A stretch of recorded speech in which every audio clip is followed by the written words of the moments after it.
All right, everybody. Good afternoon, good evening, good night. Hello, welcome to the infamous Sylvia's channel.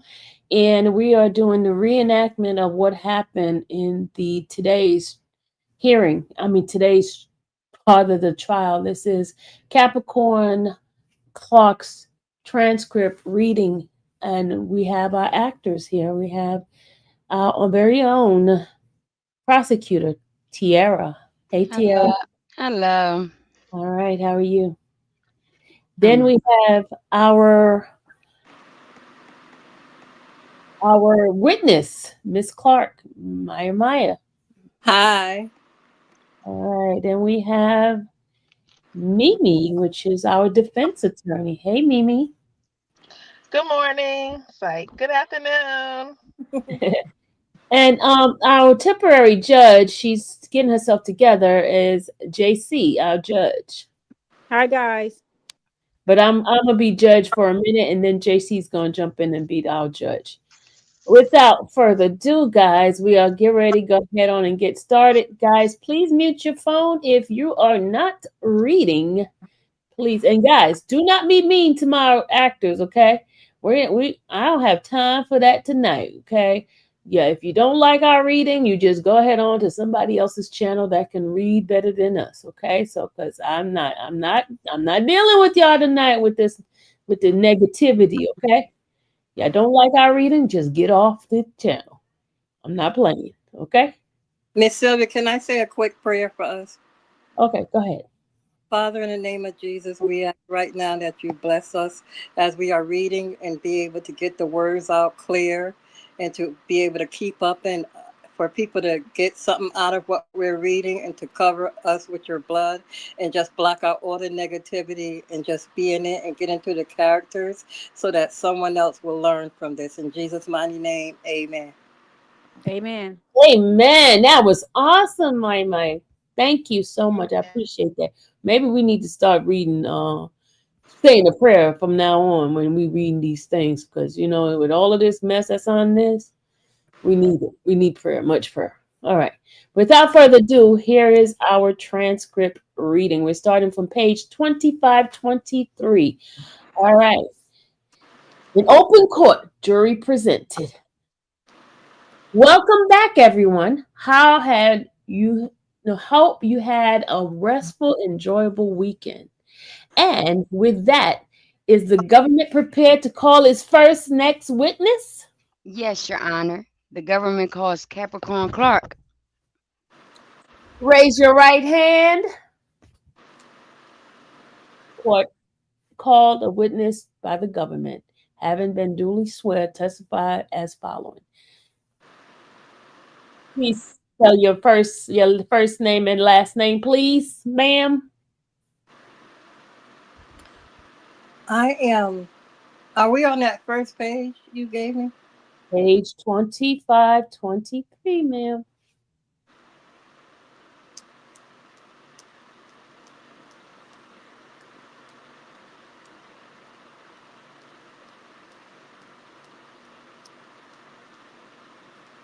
Line 14, 13, 12.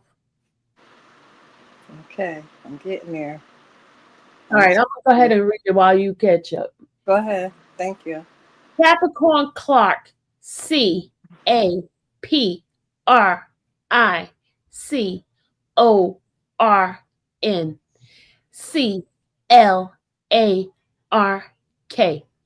Miss Steiner, you may proceed. Thank you, Your Honor. Are you ready? You ready, Miss Clark? No, keep going. I'm almost there. And I got it. Go ahead. Lord Jesus. good morning, Miss Clark. Good morning. Where are you from? Born in San Francisco, raised in Los Angeles. Miss Clark, when, if at all, did you become involved in the music industry? When I graduated high school in 1996. And what role did you play in the music industry at that time? I got an intern at Def Jam Records. What is Def Jam? Def Jam is heritage brand in the hip hop community, that served my generation as sort of the true lineage. Is it a record label? It It is. is. I got it. Thank you so much. Immediately prior to that, how, if at all, did your family circumstances change?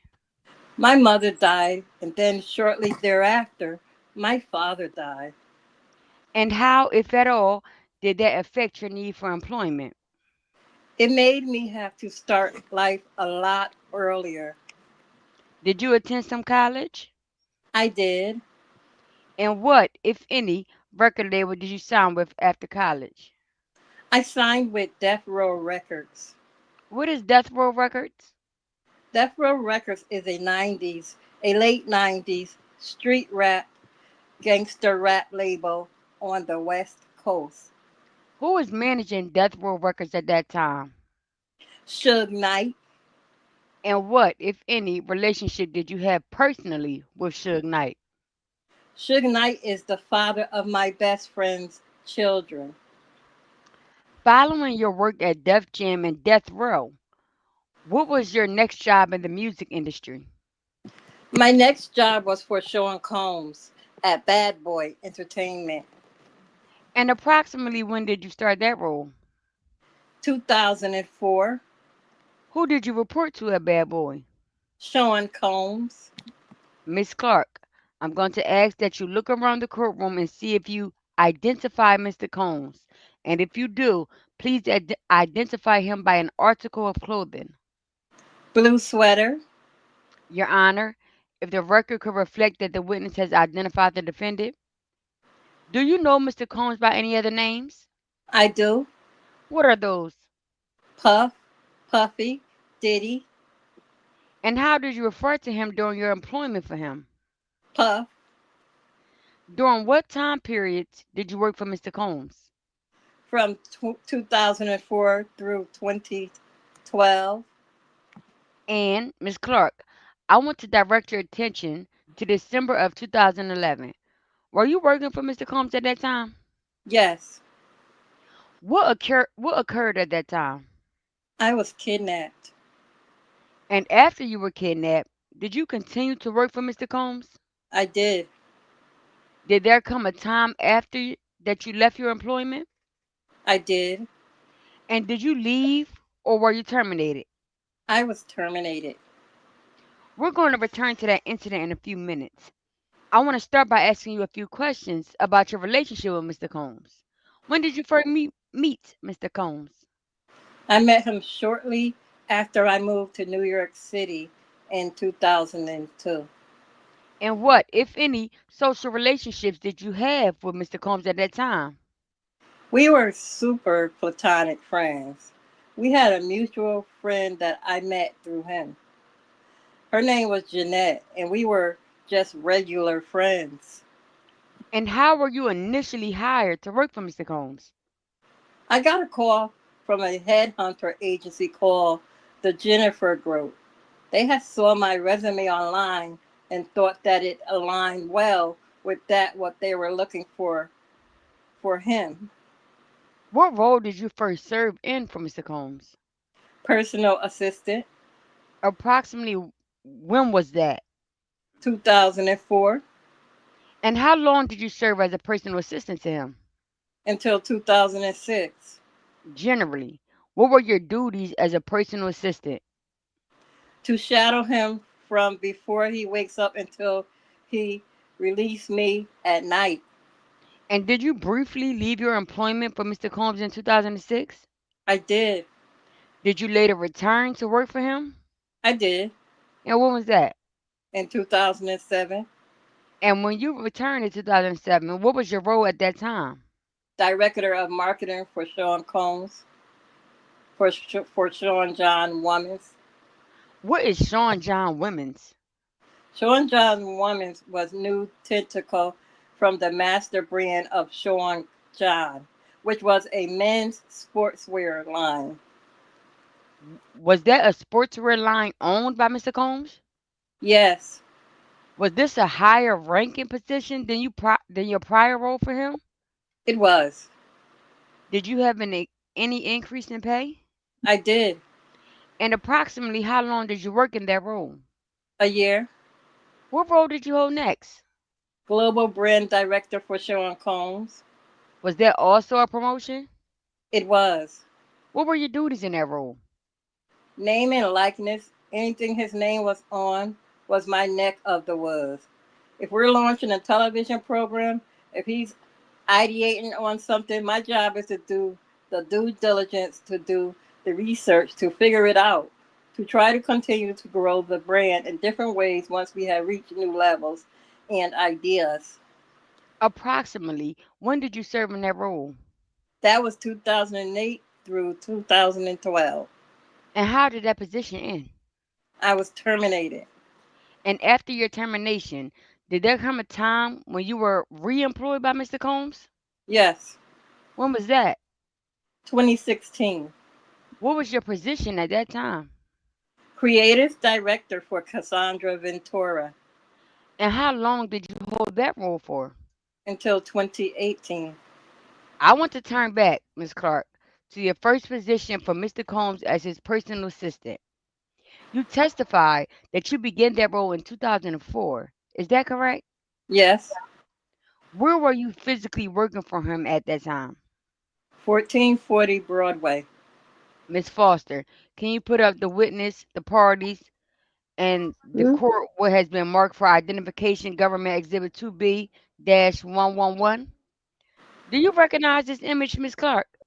I do. Generally, what is it? Bad Boy Worldwide and Sean John offices. Is this a fair and accurate depiction of it? It is. Government offers government exhibit 2B-111. No objection, Your Honor.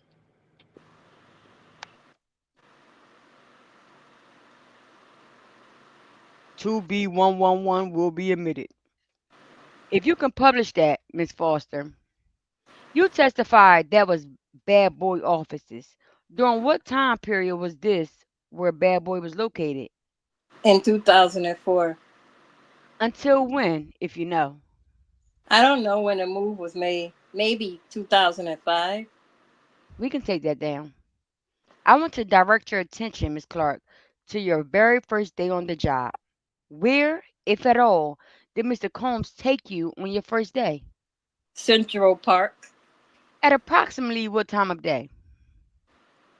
It was dark after 9 o'clock. Who was present, if anyone, when Mr. Combs took you to Central Park? Myself, Puff, and Paul Offord, Who was Paul Alford? head of security for Sean Combs, owner of Green Gate Security. And can you please describe his general appearance? Quiet, stoic, a bit menacing. Physically, he looks like a linebacker. Miss Foster, can you please put up what's in evidence as Government Exhibit 2A-204? Miss Clark, do you recognize this image? I do. Who is this? Paul Offord. And do you know Mr. Alford by any other names? I do. What names?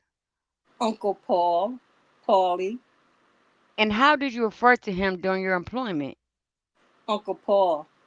And is this picture how Mr. Alford typically looked?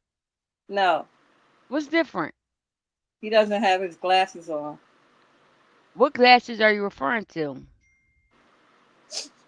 His blacked out sunglasses that he wears 100% of the time. We can take that down. Were there any other individuals around you aside from Mr. Combs and Mr. Ofer in Central Park that night? No, What, if anything, did Mr. Combs tell you at that time? he told me he didn't know that I had anything to do with Suge Knight, and if anything happened, he would have to kill me. What concern did you understand Mr. Combs to have? Objection, Judge.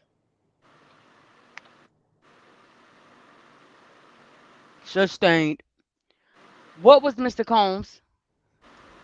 I'm sorry, Judge. I'm going to ask to strike the last answer. I don't believe she answered.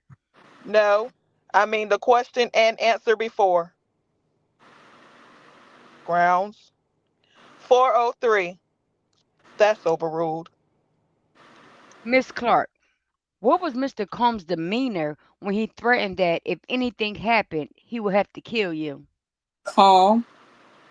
Did you have the opportunity to observe him in this conversation? Yes. How did you perceive this threat? Very serious. Why is that? I felt like there was some gravitas to the fact that he might have had issue with Suge. I'm going to stop you right there, Miss Clark. What, if anything, did Mr. Ofer state when Mr. Combs made that threat to you? Nothing. Was he nearby? He was What was his demeanor? calm, stoic. How did you react when Mr. Combs threatened you? I said, we'll just have to see. What did you mean by that? I meant there was nothing I can do in Central Park to convince him that I was a trustworthy person. I knew my character. I knew that I didn't have anything to do with any of the stuff that he would possibly have in his. Objection, Judge. That's sustained. The jury should disregard that witness answer. Ms. Did Steiner? you did you continue to work for Mr. Combs after this incident? I did. Why did you continue to work for him? I felt maybe I could have been more transparent. Transparent about your background? Yes. Was this the only time that Mr. Combs threatened you? No. You testified that Mr. Ofer was with you at Central Park that night when Mr. Combs threatened you. Can you explain to the jury what Mr. Ofer's role entailed? Mr. Alford was in charge of security, the security and protection of the principal, the movement, who's on staff as it relates to security, and the movements that we would make, and the logistical components of keeping Mr. Combs safe. And he was the principal, Mr. Combs? Yes. And what is your understanding of how long Mr. Ofer had been working for Mr. Combs? I knew he was there long before me.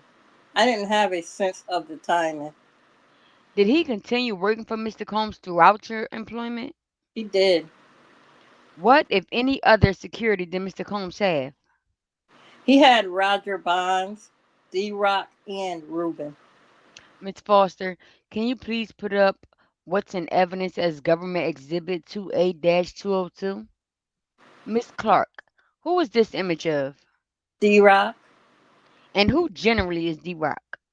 D Rock is a security guard and a friend, a very good friend of Biggie Smalls. Can you describe his general appearance? We just have a face here. He's about 6'3", 6'4", more slender, very solid. I would say quarterback, running back type body. Did D Rock start working for Mr. Combs before or after you? After me. And if you know, where was D Rock working before that?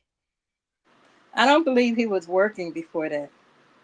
Miss Foster, can we please put up Government Exhibit 2A 205? Who is this an image of? Ruben, And who is Ruben? D Rock's little brother.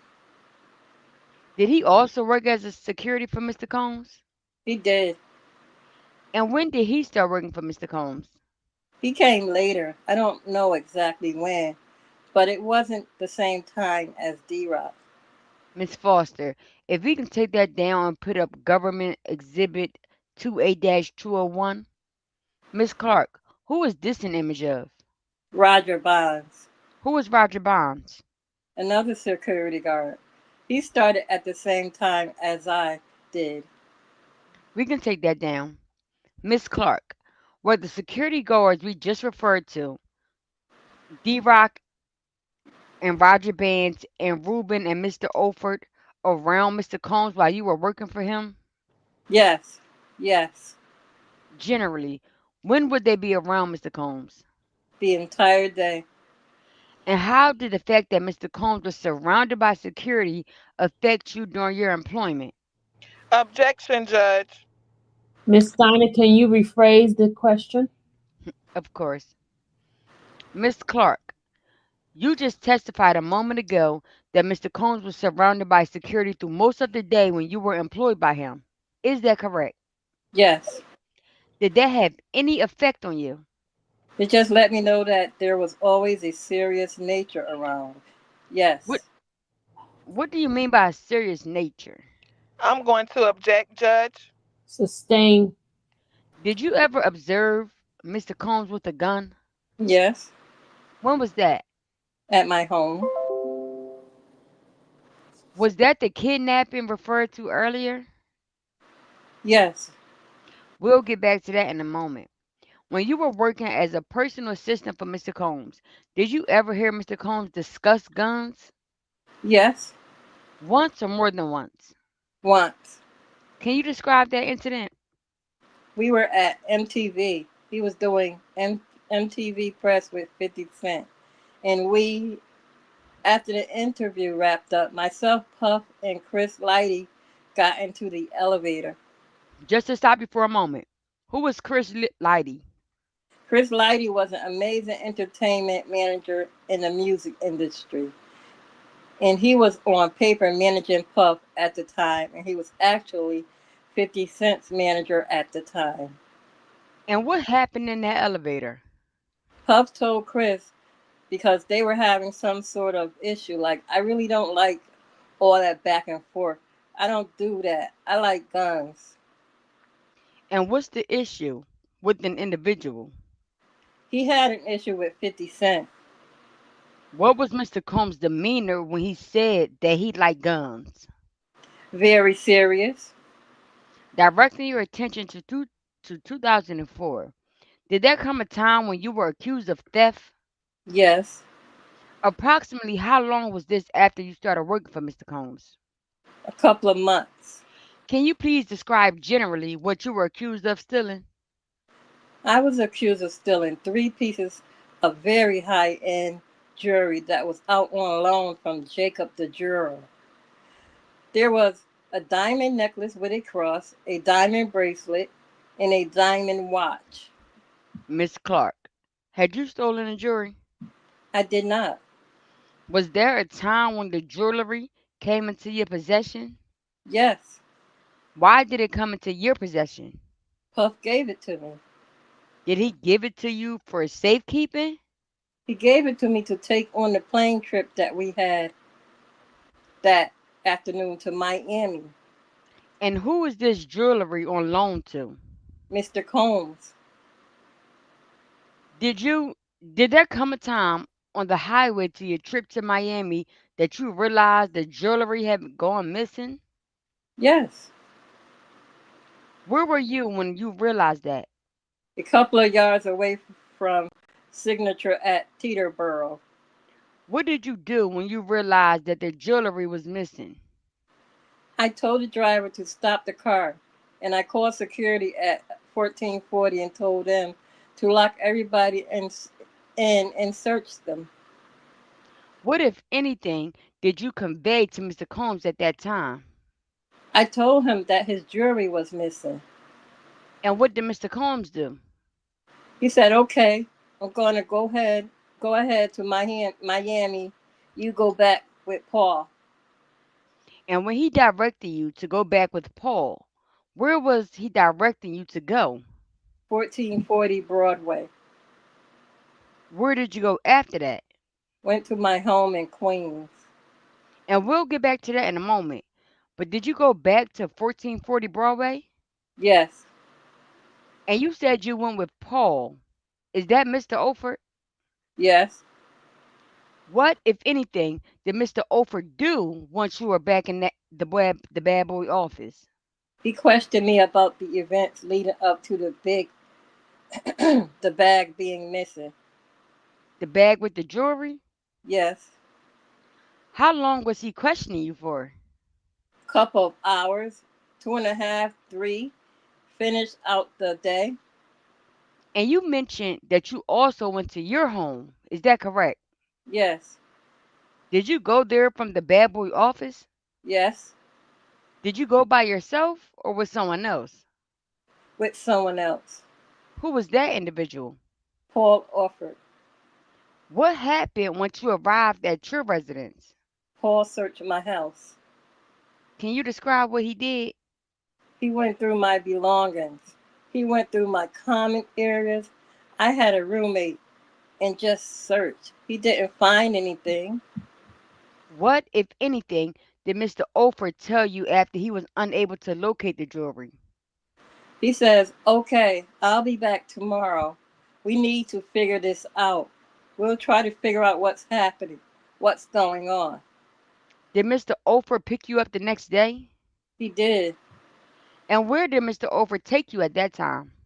1710 Broadway.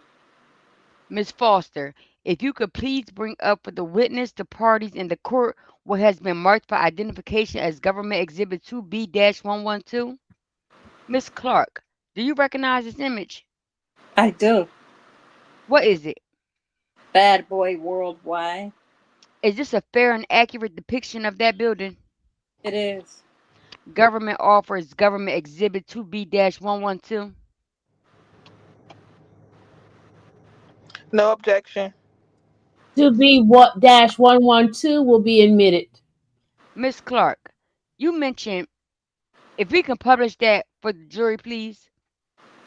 You testify, Miss Clark, that you have been working at 1440 Broadway. Is that right? Yes.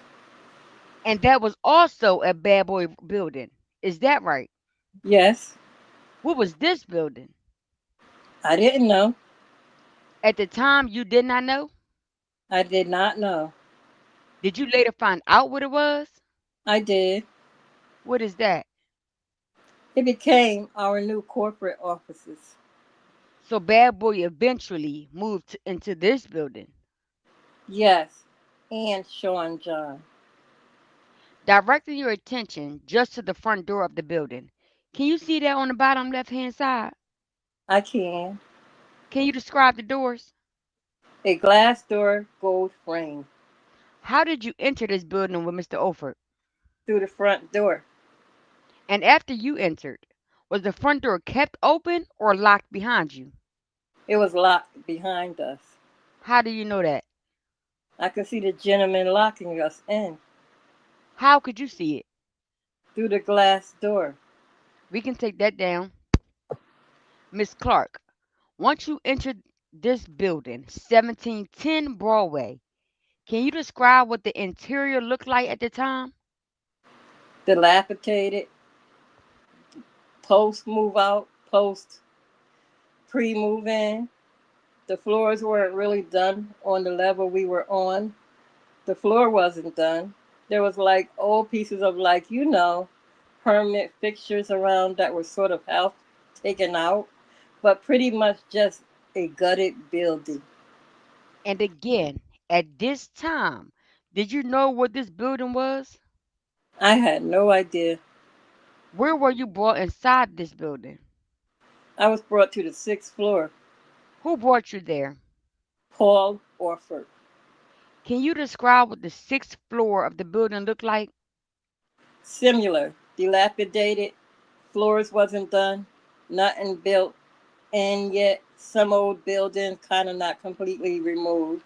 And there was a 6 foot folding table with some chairs in the middle of the room. Was anyone present on the sixth floor when you arrived there with Mr. Ofer? Yes, Who was there? there was a gentleman, a heavyset gentleman, who was chain smoking cigarettes and drinking black coffee. Can you describe this individual's appearance? Very wide, very heavy, looked like the size of two linebackers. He wasn't tall. He didn't stand very much either. When you say size and width, was he very large? Yes, Can you describe this man's size relative to your own? five of me across. He was very wide. Did you learn this man's name? I did not.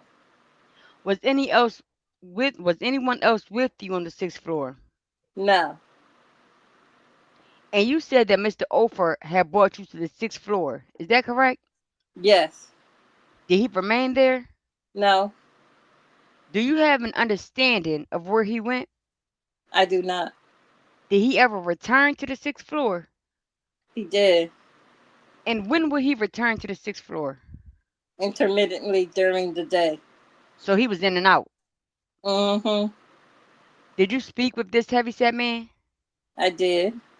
And what did he tell you was the reason you had been brought to this building? He says, I had been brought to the building to take a lie detector test to figure out what happened with the jury.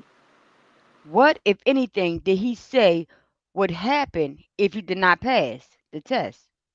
He said, if you fail these tests, they're going to throw you in the East River.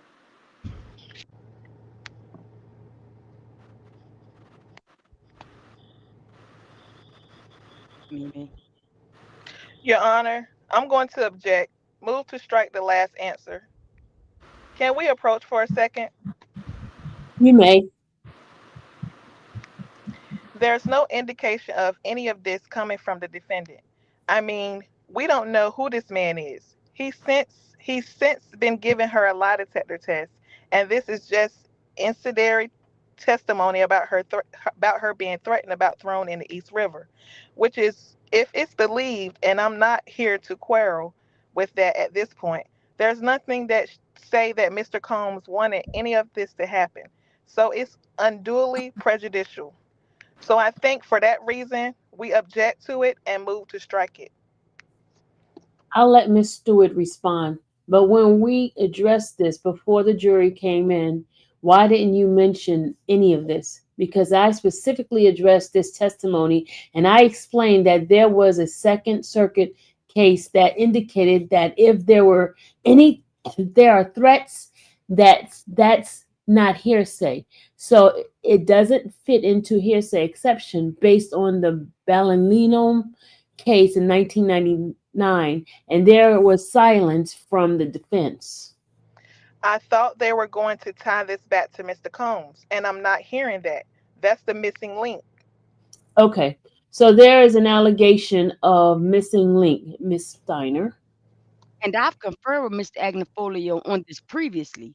As we established already in her testimony, this witness had laid the foundation that she was directed to go back to the bad boy office, the first bad boy office by Mr. Combs when the jury went missing. She was then personally escorted there by Mr. Ofer, who was his head of security, and reported directly to Mr. Combs. That's also in her testimony. Mr. Ofer was essentially the person escorting her, as she will continue to testify for the remainder of the week, to her apartment, back to her apartment, to this new building, the desert, the deserted building, back to her home, was checking in intermittently. She'll testify that she would have otherwise been by Mr. Combs' side from essentially 9 a.m. to 4 a.m. every single day. So I think the logical inference would be that Mr. Combs surely understood that she was not present and was elsewhere, and that Mr. Ofer again is acting on Mr. Combs' head of security at his direction in terms of any security operation. All right. But now we're afield even from Mr. Overt, Offert.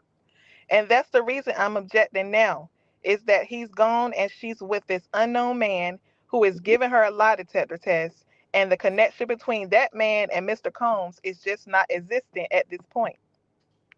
I don't think that's a fair characterization of the testimony, but I understand your argument.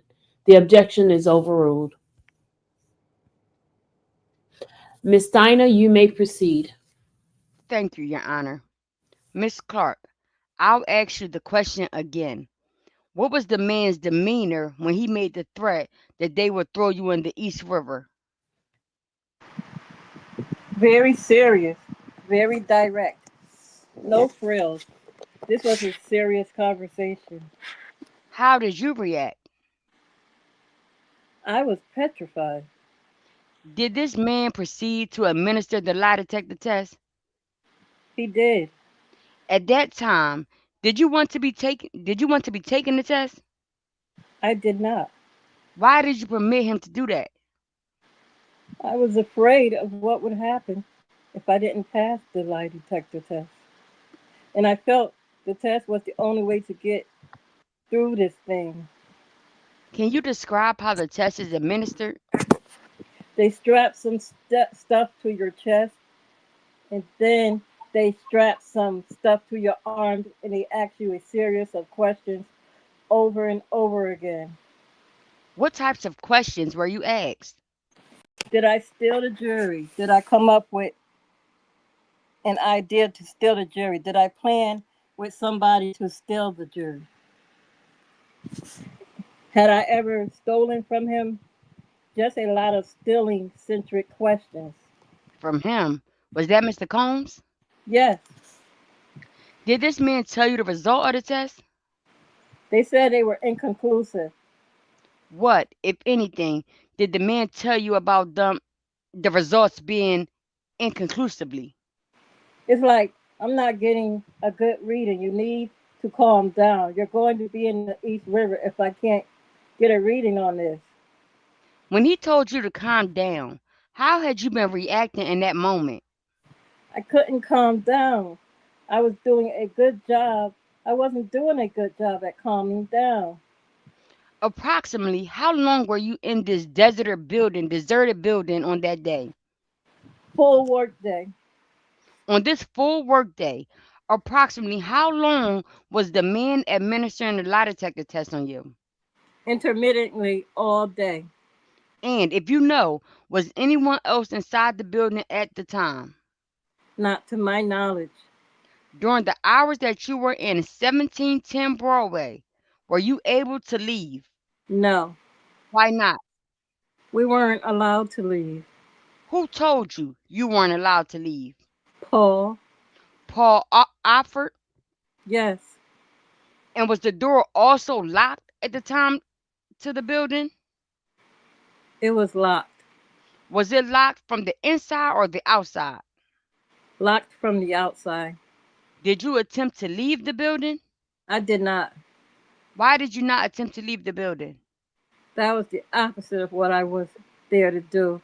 I was to prove my innocence. I was How, there to prove my innocence. how did you eventually leave the building? Paul took me home.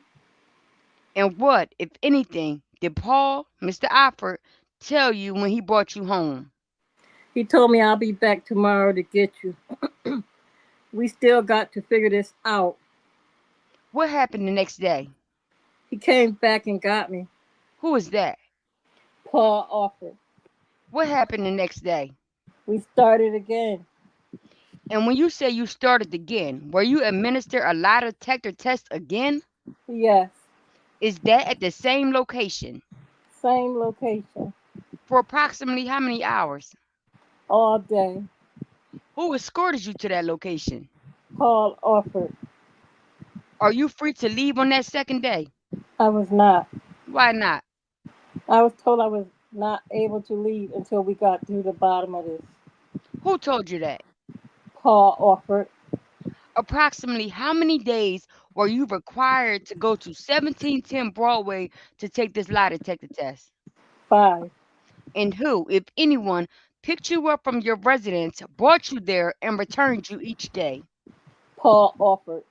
Why did you continue to go with Mr. Arthur to that building, 1710 Broadway? I wanted to prove my innocence. I didn't like the threats. And can you say that again? I didn't like the threats. I just wanted to get through it. And the threats that you're referring to, is that the threat to be thrown in the East River?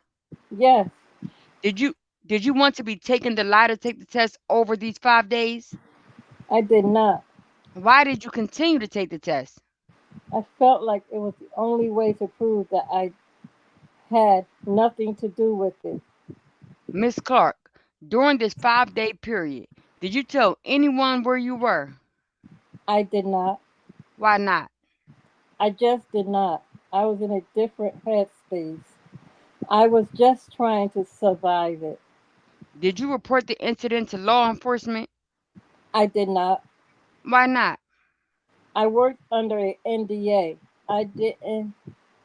Object to that, Judge. That's sustained. The jury should disregard the witness' last answer. Miss Steiner? Did Mr. Combs ever reach out to you during this 5 day period? He did not. During this 5 day period, did he ever ask where you were? Not to me. Typically, what would you have been doing during a 5-day period like this? I would I would have been shadowing him. I would have worked him up, and I would have been there through the course of the day until about 4 o'clock in the morning. When you say you would be shadowing him and be with him, who are you referring to? Mr. Combs, And where were you instead? 1710 Broadway, Doing what? taking lie detector tests. What, if anything, happened after those 5 days? I was told I could return to work Monday. Who told you that? Paul offered. And what, if anything, did Mr. Alfred tell you at that time about seeing Mr. Combs? He said you'll see him sometime next week in the office. Did he give you any directions with respect to how to interact with Mr. Combs? He did not. And who is Mr. Alfred's direct boss? Sean Combs. Did Mr. Combs ever discuss the theft or the lie detector test with you after you returned to the office? He did not. Do you know if the jury was ever located? I do not. Miss Clark, did you continue to work for Mr. Combs after this incident? I did. Why did you continue to work for him? Well, I felt if I would have left, it would have been written off as I stole anyway. Miss Clark, when you returned to the office, when you returned to work, did Mr. Combs ask where you had been? He did not. Generally, what hours were you required to work as Mr. Combs' personal assistant? Probably start off the day at his townhouse on 74th and Park at 9 o'clock in the morning and finish at Daddy's house or wherever he were, sometimes around 4 a.m. What's Daddy's house? Recording studio. Who determined how long a day would be for you? Puh. What types of tasks would you be given from 9 a.m. to 4 a.m.? Um, Give him a carnation for his suit. Print out documents. Something, something he wants to show someone. Research something that he had on his mind. Roll calls. Get his food. A variety of tasks. Anything that he needed to do as our job. Yes, What, if anything, will Mr. Combs tell you if you fail to accomplish a task? you will lose your job. Is that what he would say? Yes, Generally, what, if any, breaks would you get during the day for basic needs like eating? none. How much sleep were you getting each night? On a good night, 4. On a bad night, 2. What, if any, medical conditions did you develop as a result of this? Object to the form of question. I can rephrase, Your Honor. What, if any, medical conditions did you develop when you were a personal assistant for Mr. Combs? Alopecia. What is alopecia? It's a stress induced condition where you get bald on your head, Did you bald seek patches on your head. I'm sorry. Did you seek medical attention? I did. And what medical recommendation did you receive to treat the condition? Told me to calm down and try to distress somehow. How much were you compensated for your work as a personal assistant to Mr. Combs? $65,000. Were you working overtime? Yes, Sounds like you must have been, because you worked till 4 a.m. Is that fair to say? yes. What, if any, discussions did you have with HR about being paid for overtime? I went to them and told them I'm working basically 24/7 and I'm not making enough money. And she sat with me to calculate my overtime. And who is she? Vashta Dunlap, And what was her role? head of HR.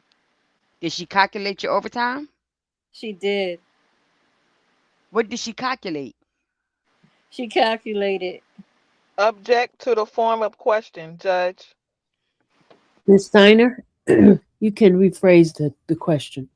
Of course. What, if any, discussions did Vashta have with Mr. Combs in your presence?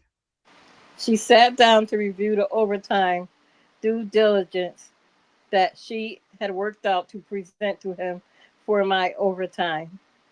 What did she present to him? She said that I was owed $80,000 per 3 month period in my assistant era. How did Mr. Combs respond? He ripped up the paper. Were you paid that $80,000 that Vashta referred to at that time? I was not.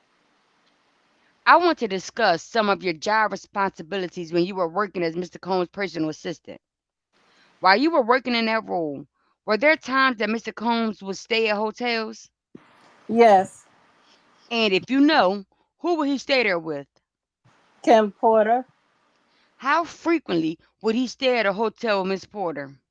once a week, And what, if anything, was your role with respect to hotels when Mr. Combs would travel? to pack and bring and unpack his personal effects. Generally, what names would Mr. Combs' hotel rooms be booked under? Frank Black, Frank White, And generally, what names would any of his girlfriend's rooms be booked under? Jackie Starr. Which hotels did Mr. Combs frequent most when he traveled outside of New York? In Atlanta, it was the Intercontinental Buckhead. In Los Angeles, it was the Beverly Hills Hotel. And when Mr. Combs would travel to outside of New York and have these hotel stays, how would you set up the room? I would unpack all of his clothes and shoes and personal belongings and put them in their place, and it would be set. And what did those belongings include? Clothes, toiletry bag, and camera bag. Let's take those one at a time. So what's the camera bag? Camera box, actually. Camera box. It was a silver, at that time, it was silver, like 45 record carrier purpose, and it had three point and shoot cameras and one small mini DV camera. Was there anything else in the camera box? A small bottle of baby oil and a small bottle of lube. What, if any, lightning was in the hotel? No lighting. We brought his diptyque diptyque candles. That was it. You also mentioned a toiletry bag. Yes, Would that be brought to the hotel room? yes. What was inside of that bag? Toiletries, medications, drugs, What type of drugs would be in the toiletry bag? ecstasy, Can you describe what the toiletry bag looked like? black, top zip, Louis Vuitton. How frequently would Mr. Combs bring the toiletry bag with him to a hotel stay? 100% of the time. How frequently would he bring the camera box to the hotel stay? 100% of the time. About how long would Mr. Combs stay in a hotel room after you set it up for him? 3 to 4 days. During these hotel stays, what would you be doing? Watching TV, catching up on sleep, and ordering room service. And will Mr. Combs reach out to you at all during this time? A couple of times. Infrequently? Infrequently. What, if any, responsibilities did you have after one of Mr. Combs' hotel stays? To pack up his belongings and sweep the room from anything that might be left behind. What, if any, damage did you observe in the hotel rooms after his stays? Just baby oil. At the Intercontinental, I would see like handprints left in oil on the like ultra suede wall. How frequently did you observe damage from baby oils in the room? Frequently, but it was a lot. It was just a lot of baby oil. It was just everywhere. It wasn't necessarily always on the wall. Earlier, you testified that by 2008, you were Mr. Combs' global brand director. Is that correct? Yes, And at that time, was Mr. Combs still going to hotels with women? yes, Did you still have a role in setting up those hotels? I did not. And if you know, which women would he bring to hotels most frequently at that time? Kim Porter, Cassandra Ventura. Miss Foster, can you please bring up what's in evidence as Government Exhibit 28-401? Miss Clark, who is this? Cassandra Ventura. You can take that down. How frequently will Mr. Combs stay at a hotel with Cassandra Ventura when you returned in 2008 as his global brand director? I would say once a week. Approximately how long will these hotel stays last?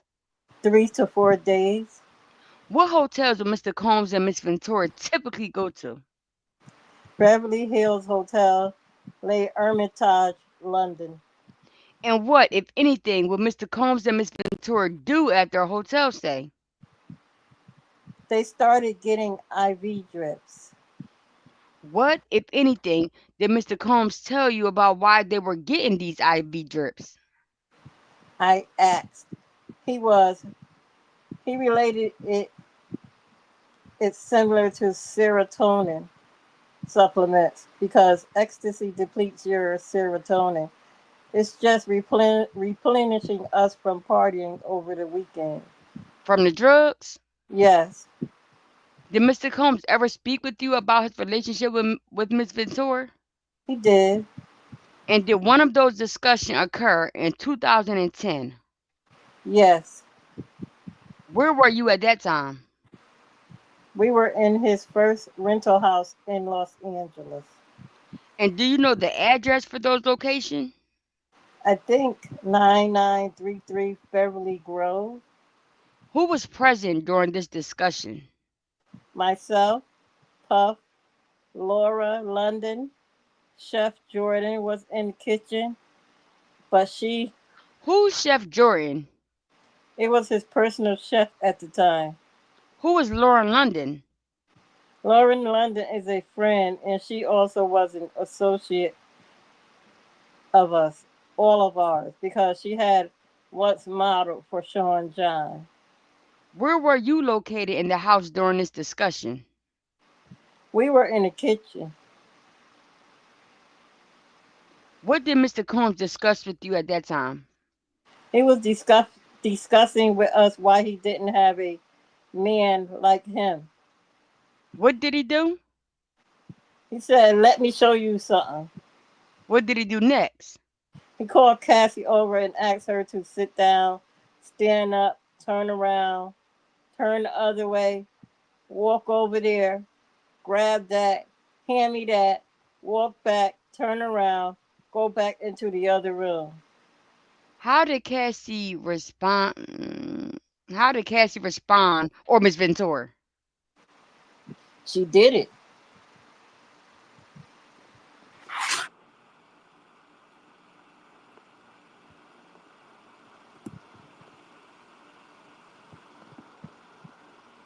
Hello? I we hear you. I said she did it. She followed each of his instructions. Yes. After Miss Ventura left the room, what, if anything, did Mr. Combs say? He said, "Did you see that?" He said, "You bitches won't do that. That's why you don't have a man." To which we said, "You mother effing right." During your employment, did you ever observe Mr. Combs using drugs? I did. What types of drugs? Ecstasy, Molly, And how often did you observe Mr. Combs taking these drugs? once a week. Did the frequency of his drug use change over time? Yes, How so? it increased.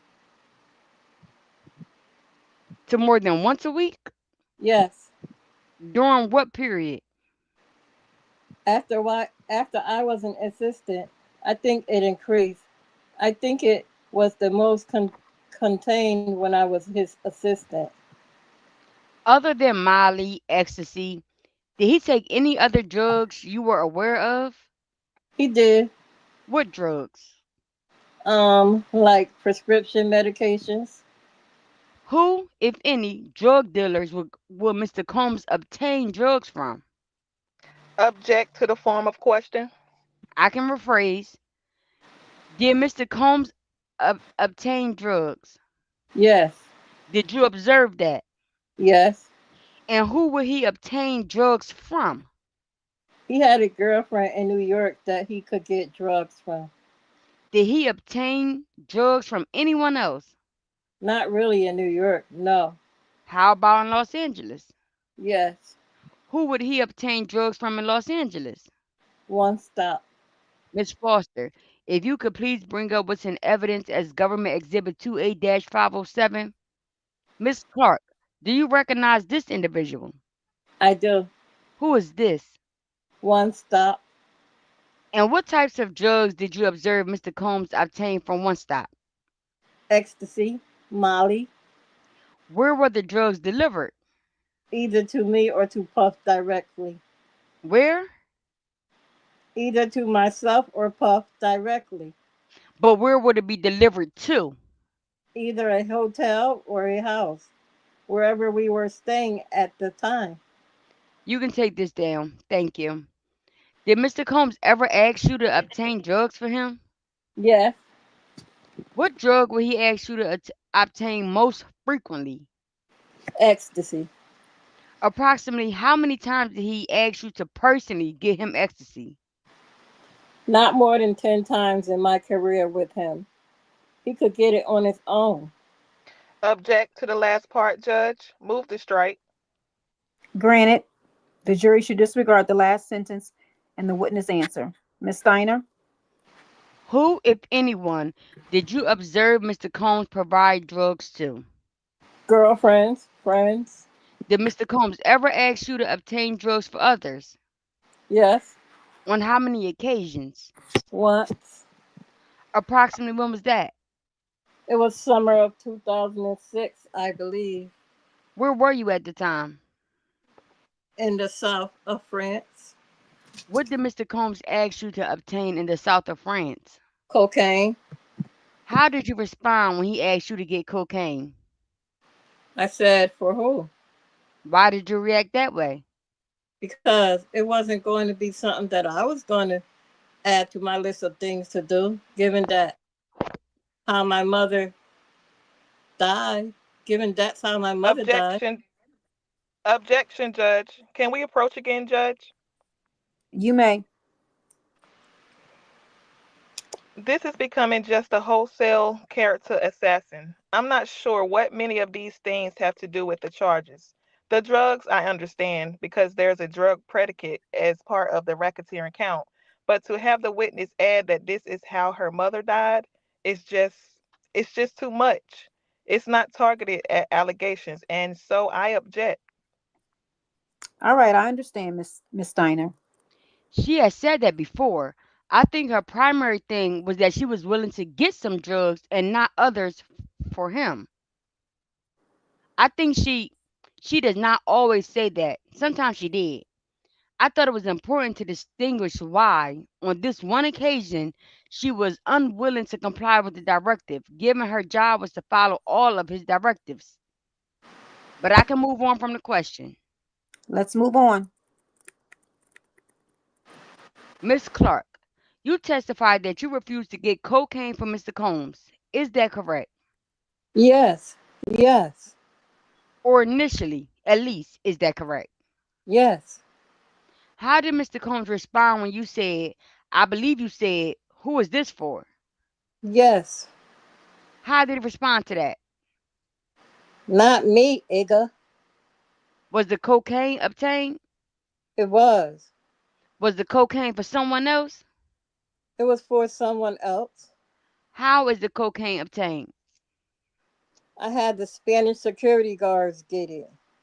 Did Mr. Combs ever ask you to obtain prescription drugs for him? He did.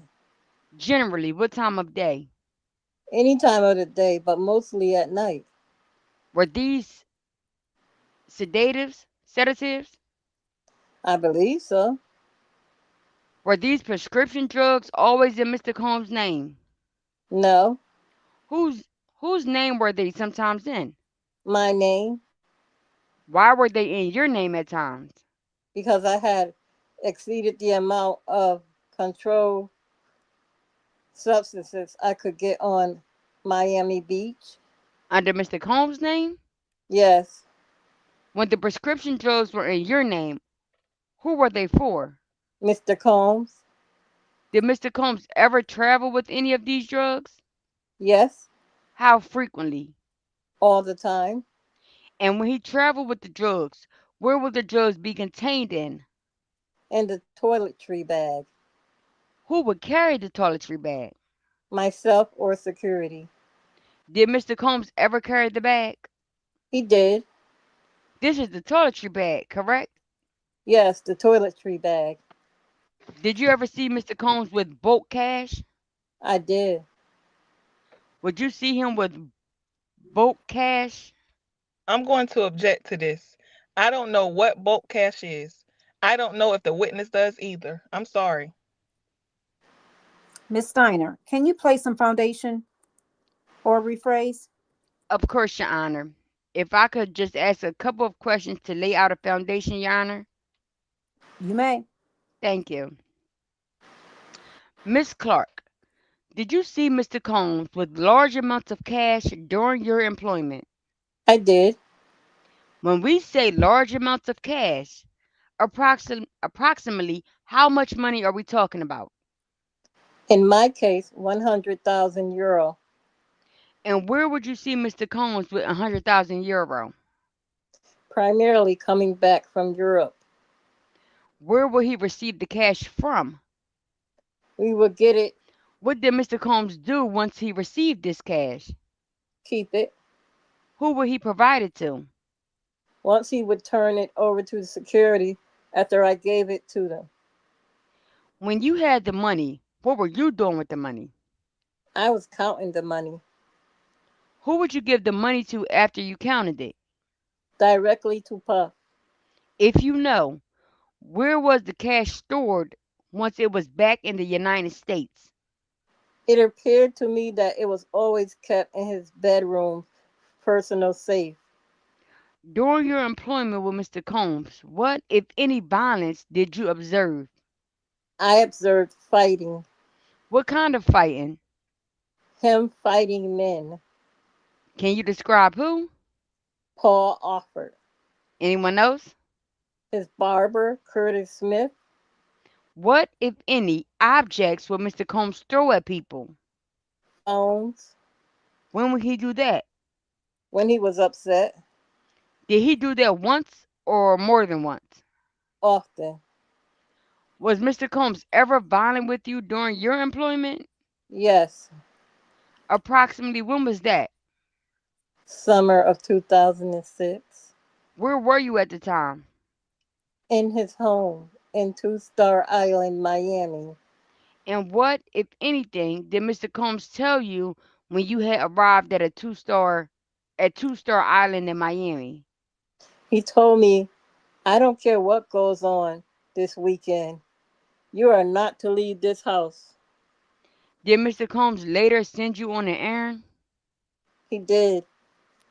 Where to? Pharrell Williams, who was a music producer, his manager came over and was dropped off by boat on the back dock for a quick meeting. He had me return Paul Rob Walker to Palm Island, where they were shooting a video. Did Mr. Combs direct you to do that? He did. Approximately how long did you remain on the other island? An hour What were you doing during that time? hanging out. When did you next hear from Mr. Combs? About an hour into the phone, about an hour I'm on the phone, I got a call. What did he say? Where the F are you? What did you do after you got that call? I went back to Star Island. What, if anything, did Mr. Combs tell you when you returned to Star Island? He said, "See, your problem is you want a life and you can't have that here."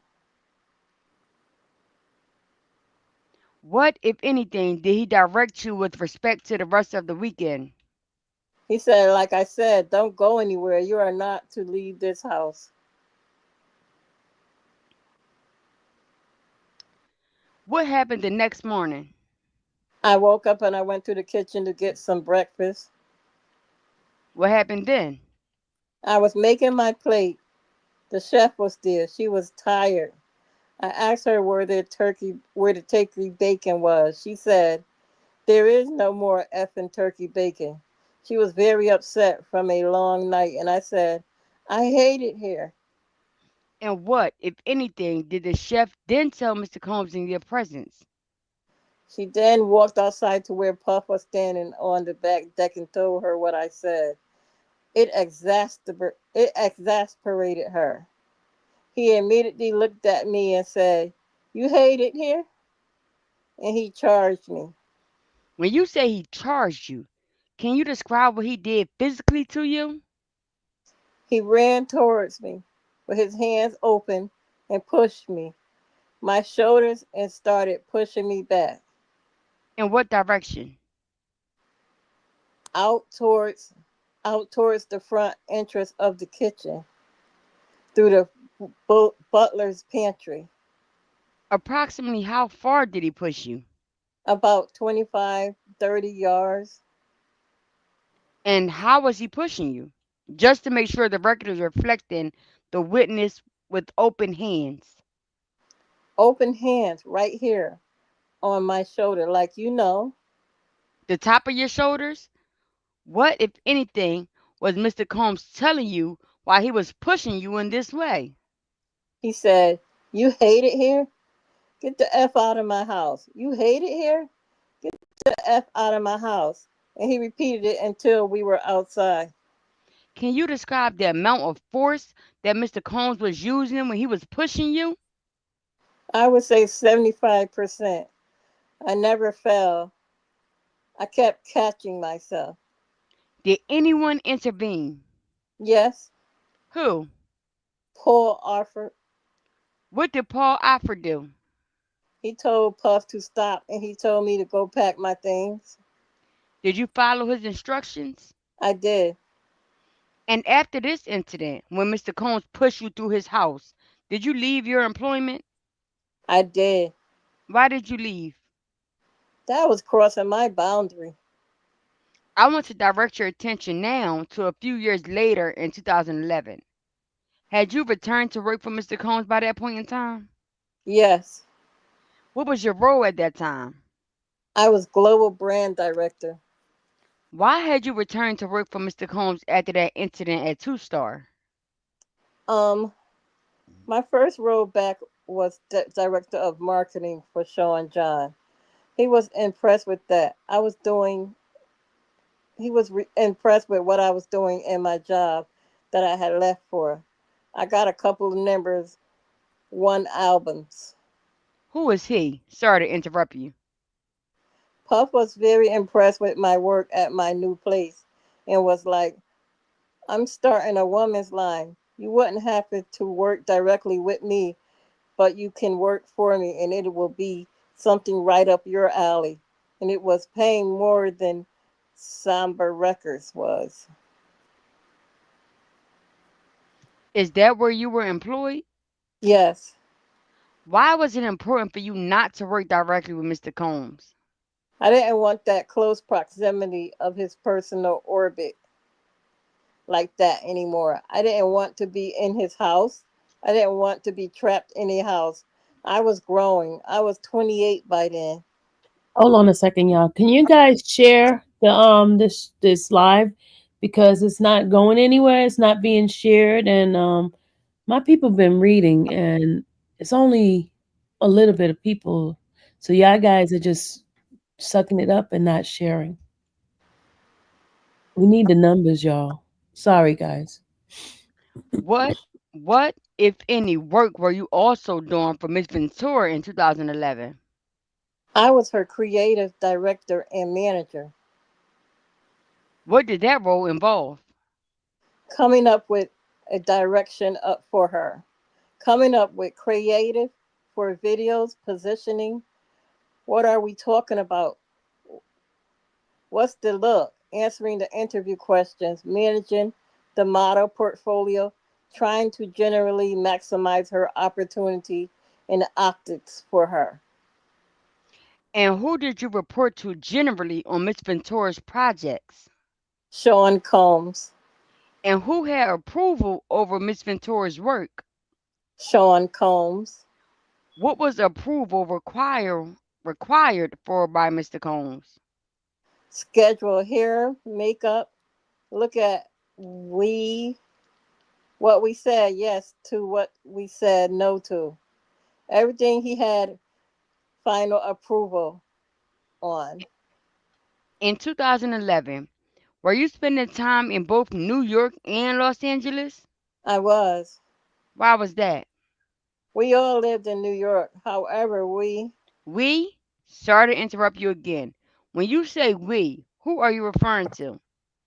staff, Mr. Combs, myself, just a general bad boy team as it related to him. We were going back and forth because we had followed Kim Porter to LA. Where in LA were you living in 2011? 1420 Ambassador is a gated community. Who was paying your rent? Sean Combs, bad boy. Was Mr. Combs also living in LA in 2011? He was. And are you familiar with the address 9374 Beverly Crest Drive? I am. What is that address? That was his second rental property in Los Angeles.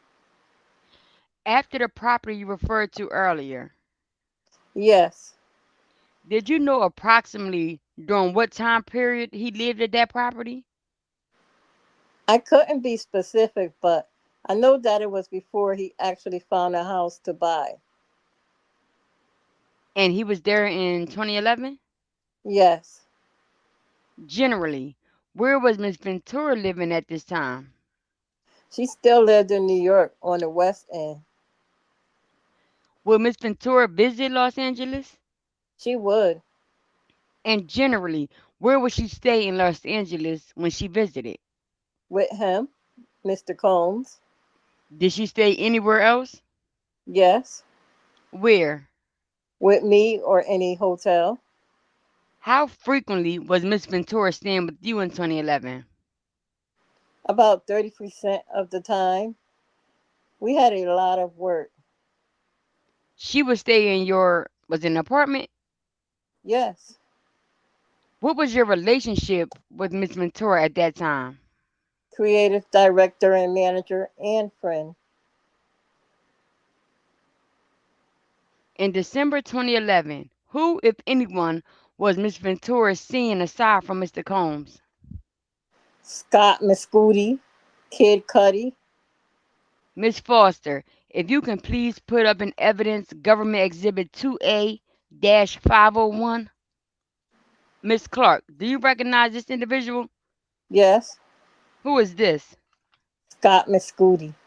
How do you refer to him? Cudi, Cuddy? Cudi. We can take that down. How did you learn that Mr. or that Miss Ventura was seeing Mr. Muscuddy? Miss, mm, She Muscudi. brought him to my apartment for a little hangout and we cooked. Had you also been to his residence? After, yes, Did Miss Ventura ever communicate directly with you about Mr. Muscuddy? yes. How did she communicate with you? She has sent me a text. I was picking her up one day. We were going to Runyon Canyon, which is a Los Angeles place where you hike, and she asked if he could join us. How did you react when you received that text message? Not well. It was a bad idea. I responded, I don't think we should go to Runyon. There is too many people there. If he comes, we need to go to Fryman Canyon. Delete this text Why did you direct Miss Ventura to delete the text? because that's the second everything got it so tricky when she texted me. I just want to stop you for a moment, Miss Clark. What, if any, concern did you have about Mr. Combs learning about Mr. Muscati? Very concerned. Why did you believe? Well, who paid for your phone? Mr. Combs paid for my phone. She's texting me on the phone he pays for. On a phone he pays for. It's not a good idea. After that happened, did Miss Ventura change the way that she communicated with Mr. Muscati? Yes, How so? I took her to Best Buy to buy a burner phone. Why did you take her to Best Buy to buy a burner phone? The way she was moving, she was going to get us all killed. Was Mr. Combs? I'm sorry. Sustained. The jury should disregard the witness' last answer. I had to check. Wh- Was Mr. Combs in town at the was Mr. Combs in town at this time? No, Approximately how long after this did Mr. Combs return to town? not long after. And do you know if he and Miss Ventura went anywhere after he returned? Yes, Where did they go? Mr. C's, the Cipriani Hotel, Where was the Cipriani Hotel located relative to your residence? one city light away. When did you next see Mr. Combs after he went to the Cipriani Hotel with Miss Ventura? I saw him in the morning of December the 22nd, 2011. At approximately what time of day? It was sometime between 5:30 and 6 o'clock in the morning. What, if anything, did you hear at that time? I heard a loud banging at my door, What did the banging sound like? like metal on metal. What material was your door made of? Metal. Did Mr. Combs have keys to your apartment that you knew of? He did not. Were you able to observe who was outside of your door? Yes, How so? through the peephole. What did you observe through the peephole of your door? Mr. Combs, Can you describe what you were able to observe through the peephole? a very upset puff. He was pacing, he was moving around a little bit. He was just anxious, I could tell. But he was furious. That was evident. I'm going to object to the question as what she saw. Miss Clark, when Miss Steiner is asking you a question, just answer the question. And Miss Steiner will ask you the follow up as she needs it. Okay? Okay. Miss Steiner? Thank you, Your Honor. Can you describe the movement of his body outside of your door? He was pacing, and the body language looked like he had something in his hand. Why do you say that? Can you describe what you observed? Just like the body language, I could see like his shoulders. It was something like he was moving in his hand. I couldn't really see through the peephole all the way down, but the body language was giving me like he's holding something. Did you open the door for Mr. Combs? I did. Why? He was upset. Part of my job is to make sure that the name of likeness is okay. And he's outside my door. I just get to it just get to it what it is this. What did you observe when you opened your door? I saw Mr. Combs. Can you describe Mr. Combs at that time? He had a white button down shirt with a button down sweater, business slacks, gray slacks, and nice shoes. And can you describe what the slacks look like? His pants were gray and they were split, open from the knee to through the crotch so I could see his underwear. Can you describe his face? Furious, no glasses on, Did you notice anything in his hand? a gun. Did Mr. Combs enter your apartment holding a gun? Yes. And when did Mr. Combs tell you once he was inside of your apartment? He said, "Why didn't you tell me?" How did you respond? I said, "I don't know what you're talking about." What did he say next? He said, "Who is Scott?" I said, "I don't know any Scott." What did he say? What did Mr. Combs say after that? He said, "Kid Cudi." I said, "Oh, Cassie's friend?" What, if anything, did Mr. Combs state about Kid Cudi, Mr. Muscuddy? He just said, "Get dressed. We're going to kill this nigga, Who did you understand him to be referring to? Cudi." And when Mr. Combs said or directed you to get dressed to go and kill kill Cuddy, Mr. Muscuddy, where was the gun? In his hand. When Mr. Combs directed you to go and get dressed, how did you respond? I don't want to go. How did Mr. Combs respond when you said you did not want to go? He said, "I don't give a F what you want to do. Go get dressed." Was the gun still visible to you at this point? He had put it in his waist when I moved to get dressed. The waist of his pants? Yes. Can you please describe Mr. Combs' demeanor during this conversation where he directs you to go get dressed? Livid, furious, mad at me. What, if any, concern did you have for your safety? I had never seen anything like this before.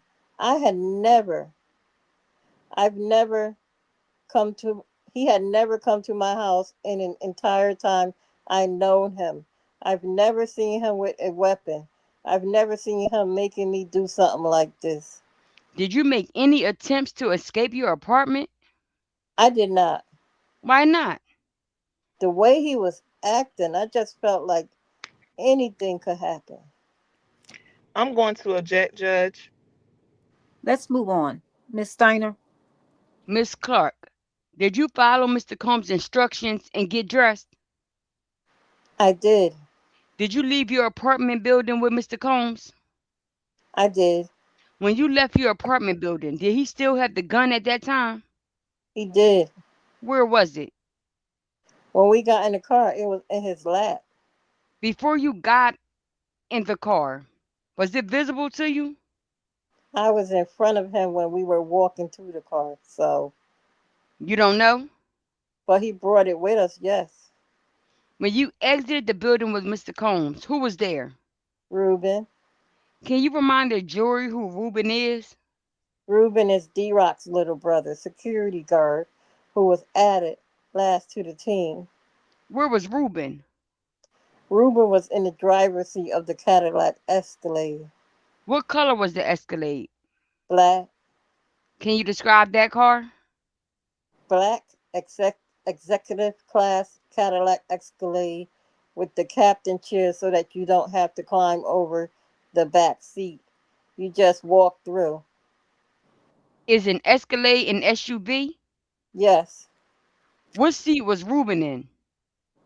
driver's seat. Did you get into the vehicle? I did. Where did you get into the vehicle? The first row of the back seats on the right hand side in the captain chair. Did Mr. Combs enter the vehicle? He did. And where did he enter the vehicle? In the back seat in the left captain chair behind Reuben. Was that next to where you were sitting? Yes, Is that where Mr. Combs would usually sit in his vehicle? not typically. Where would he usually sit? In the front passenger seat. Where was the gun when Mr. Combs was sitting next to you? In his lap. Were you able to leave the Escalade? No, Why not? we were moving, but no, I was not allowed. Before you got moving. I was not allowed. It was very fast. We got into the car very quickly. It was immediately at the bottom of the stairwell. When you say you were not allowed, did anyone tell you you couldn't leave the Escalade? It wasn't a conversation. It was where we were going. There was no conversation about being allowed to leave or not.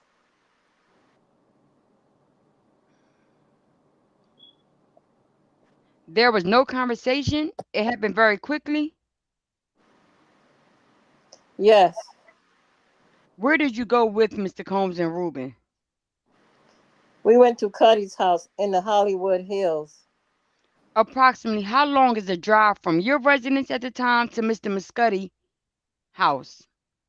If you're pushing it, you can do it 15 to 20 minutes. Miss Foster, can you please put up, just for the witnesses, the parties, and the court, what has been marked for identification as Government Exhibit 2C-101? Do you recognize this, Miss Clark? I do. What is it?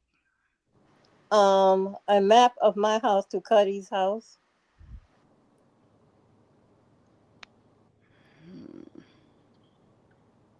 Is it a fair and accurate depiction of a map of your house to Cuddy's house? It is. It's not the route I would take, but it is. Government offers Government Exhibit 2C-101. No objection. 2C-101 will be admitted. Can you identify on this map where your residence was located at the time? It's next to the Museum of Tolerance in Century City, 1420 Ambassador. Can you identify where Mr. Muscuddy's residence was at the time? Cuddy's house was at 88925 Hollywood Hills Road, up Laurel Canyon, at part of Laurel Canyon called Wonderland. At the top of the map? Yes, Miss Foster, please take that down and put up what is in evidence as Government Exhibit AC-102. Do you recognize this image? I do. What generally is depicted in this photograph? Cuddy's front door. At the time you went to Mr. Muscuddy's house, did you know whether or not he was home? I did not. What, if anything, did Mr. Combs and Reuben do after you arrived at the home? They entered the house. Were you still in the car? I stayed in the car. Were you able to leave the car? No, Why were you not able to leave? I probably could have left, but I didn't. What were you afraid of if you left? Objection to leading. Sustained. Were you able to see into the residence? Yes, How were you able to do that? that door right there was open into the courtyard. What did you observe Mr. Combs and Reuben do on the property? Fidget around trying to gain access, and they gained access. And what if, when you say gain access, do you mean to the residence? Yeah, beyond this door is another outdoor courtyard area, and there is another house door set back further past this door. So, yes, Which did they gain? What did you observe them gain access to? after they gain access here, they gain access to the main door to the actual property that's beyond this wall. What, if anything, did you do while Mr. Combs and Reuben were on the property out of the car? I called Cassie What phone number did you call her on? on the burner phone. And when did you tell Cassie? And what did you tell Cassie when you called her? Cassie, what the F? And I asked her where she was at. What, if anything else, did you tell her? I told her that Puff came, got me with a gun, and brought me to Cuddy's house to kill him. And what, if anything, did you do to contact? Did you do to the contact number for Cassie's burner phone on your phone after you made that call? I changed it to my best friend's name. I changed it to Stormy. Why is that?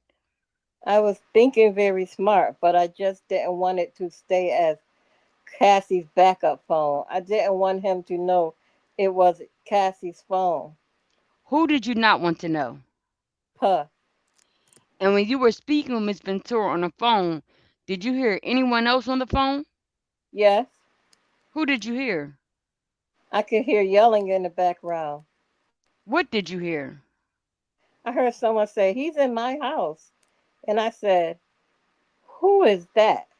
She said, "Scott." And I couldn't hear him running out. And I said, "Cassie, stop him. He's going to come get himself killed." And she was like, "I can't." Did Mr. Combs return from the house to the vehicle after that call? He did. And what, if anything, did he do when he returned to the car? He said, "Who are you talking to?" What did he do next? He asked to see my phone. Did you give him your phone? I did. What happened next? He called back the last number I was speaking to. Was that Miss Ventura's burner number? It was. And what did he say when he called back that number? What the F is this number? And how, if at all, did Mr. Combs react to Cassie having or Miss Ventura having a new number? He's livid more so than already. What, if anything, happened after Mr. Combs spoke with Miss Ventura on the phone? We heard a very fast moving engine coming up the hill. What happened next? Out of the corner of my eye, I could see that it was Cuddy. Puff looked at my face. I guess I gave him a visual cue that it was him. And he goes, "There's that nigga right there." What happened next? Cuddy pulled up next to the Cadillac Escalade, came to a complete stop, looked, and then took off and sped up to the hill. Puff and Rube just jumped in the car and we started chasing him. How long was this chase? It felt like forever, but couldn't have been longer than a minute. What, if any, other cars did you observe while you were driving at this time? Cuddy lost us. We turned south down Laurel Canyon. We heard sirens and we passed the police. In what direction were the police headed? They were headed north on Laurel Canyon. He were headed south on Laurel Canyon. Were they headed in the direction of Mr. Muscotty's residence? They were. How, if at all, did Mr. Combs react to the police cars passing you? It calmed him down. Can you describe what you mean by that?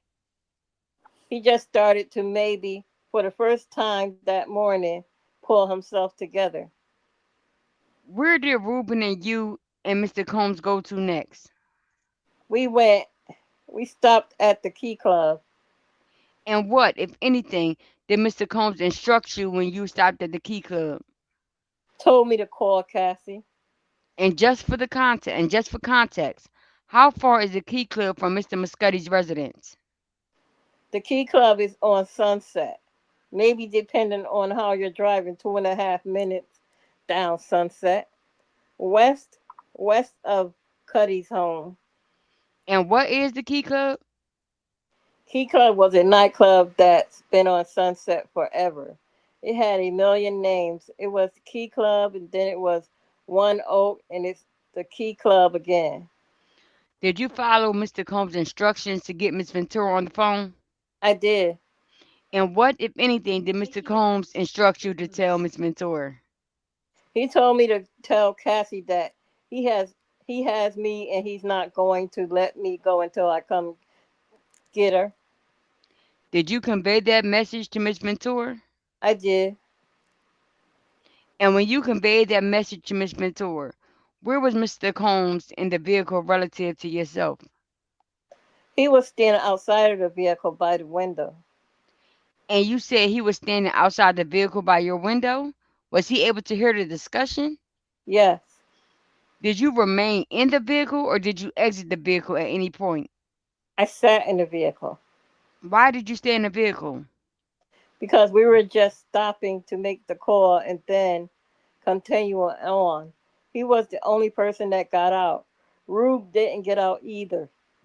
How did Miss Ventura respond when you told her Mr. Combs' message that I believe you said he has you and that Well, I don't want. Maybe you can say it. I don't want to mischaracterize your. He has me. He won't let me go until I come get you. To which Cassie said, Hold on. Let's get the question. What did Miss Ventura respond? she said, okay, come get me. Did you, when Cassie, Miss Ventura, said that, what was her tone? Calm. Did you return to Mr. Cohn's residence after that call? I did. Who drove you there? Reuben What, if any, instructions did Mr. Combs give you at that time? told me once you get Cassie, you guys need to go talk with Cuddy and convince him to not tell the police that it was me. Did he tell you anything else? He says, if you guys don't convince him of that, I'll kill all you mother effers. What did you do after you arrived at Mr. Cohn's residence? I got to in his staff vehicle, which is an older nondescript car, and I went and picked up Cassie. Where did you pick her up from? Sunset Marquee. And where did, at a hotel? Yes, And where did you go with Miss Ventura from the Sunset Marquee?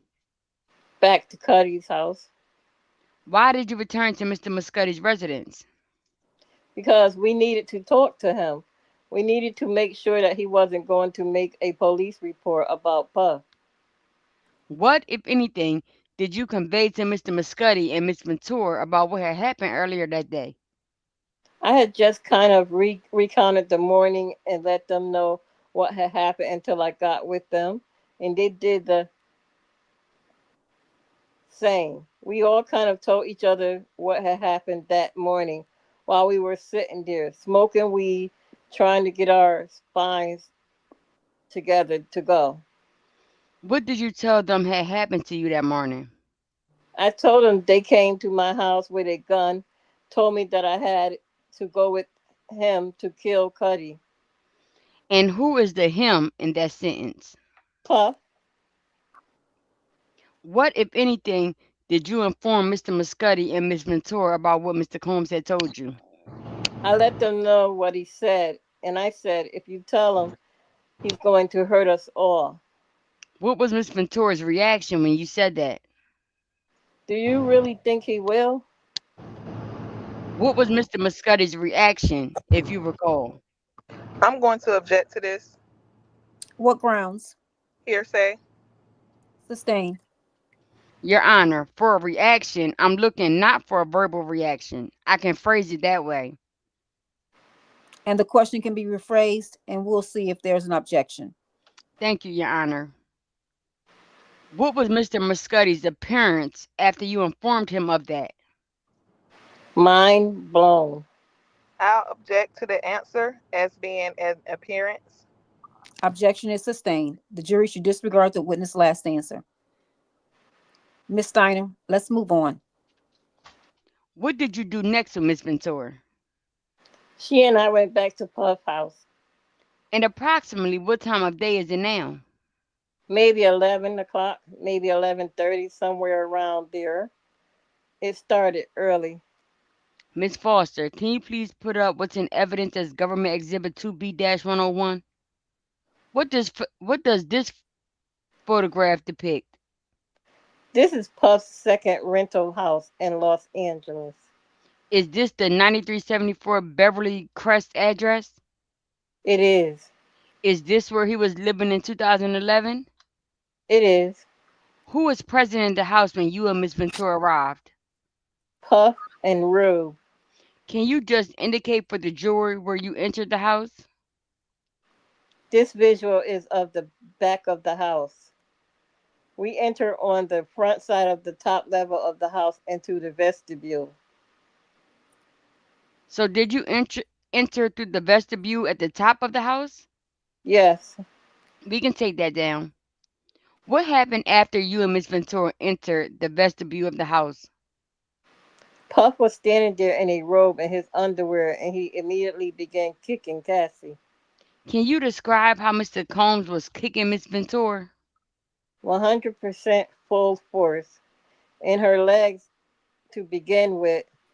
She was facing him to start, and he kicked her in like the thigh in her leg.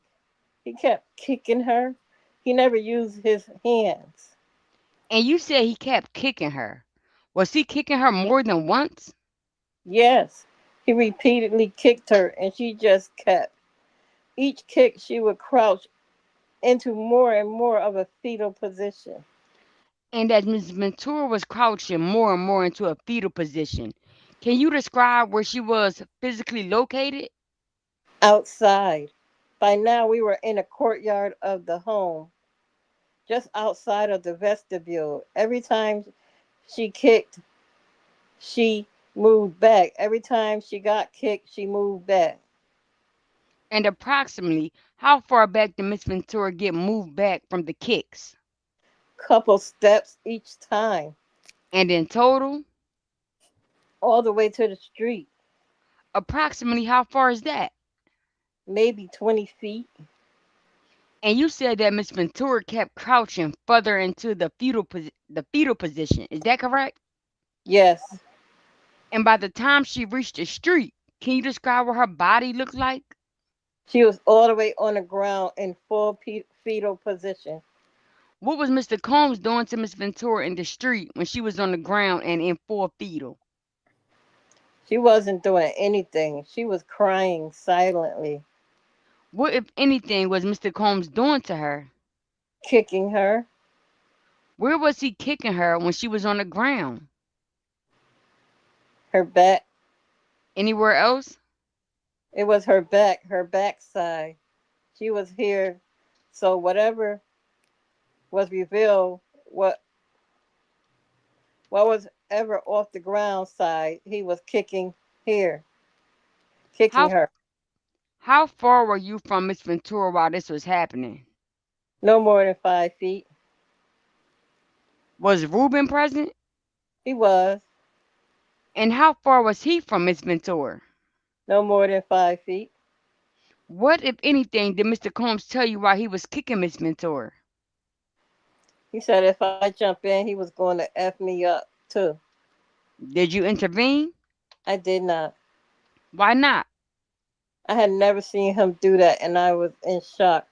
And my heart, I was, my heart was breaking for seeing her get hit like that. I'm going to object, Your Honor. Objection is sustained. Jury should disregard the last sentence of the witness answer. Let's move on, Miss Steiner. You testified, Miss Clark, that Reuben was also present and close to Miss Ventura when this was happening. Is that right? Yeah, What, if anything, did Reuben do to intervene? absolutely nothing. Who, if anyone, did you contact after you observed that Reuben was not intervening? I called D Rock. What did you tell D Rock? I said, tell your brother to stop him. And when you say him, who are you referring to? Puff, What did you explain to D Rock was happening? that he was kicking the S out of Cassie. And when you say him, who are you referring to? Puff, Did you contact anyone else aside from D Rock? I did. She got disconnected. Who, me? Hello? Who? Who? Can you hear me? Hello? I can hear you. Who's Okay. disconnected? All right. Um, who did you contact? Paul offered. Why did you contact Paul? I didn't see Rube's phone ringing. Was Mr. Olford D Rock and Reuben's supervisor? He was. What did you inform Mr. Olford? Same thing. I said, Paul, he's kicking the S out of her. Help her. How did Mr. Olford respond? I'll handle it. And while you were there, did you ever observe Reuben intervening? Never. What, if anything, did Mr. Combs tell you after you made these calls? He said, matter of fact, you get the F out of my house. Did you leave his house? On foot, I walked. Yes, I walked. Why did you leave on foot? They had taken me from my home. I had no vehicle. After you left, do you know if the beating or do you know if Mr. Combs continued to kick Miss Ventura? Let's move on. Or you can rephrase the question. Yeah, I'll rephrase, Your Honor. After you left the property, were you still able to hear what was going on? I could. And what did you hear? Wait, you got to lay some more foundation for this. How far were you from the home? I started getting feet away. Feet away? Feet away. Okay. Were you still able to see Miss Ventura at that point? Yes, I could see her until I hit the bend. It's a mountain ring, so once you get out of view, when you turn the corner, she's out of view. And were you also able to hear her? No, You were not able to hear her. Were you able to see her? no, Let me clarify. I think I've asked some confusing questions now. When you were leaving the property, were you able to see Miss Ventura until you turned the bend on the street? I was able to see her. She was still on the ground. And wh- Yes, and while she was still on the ground, while you were walking away, what was happening? he was still kicking her. Who is he? Puff was still kicking her.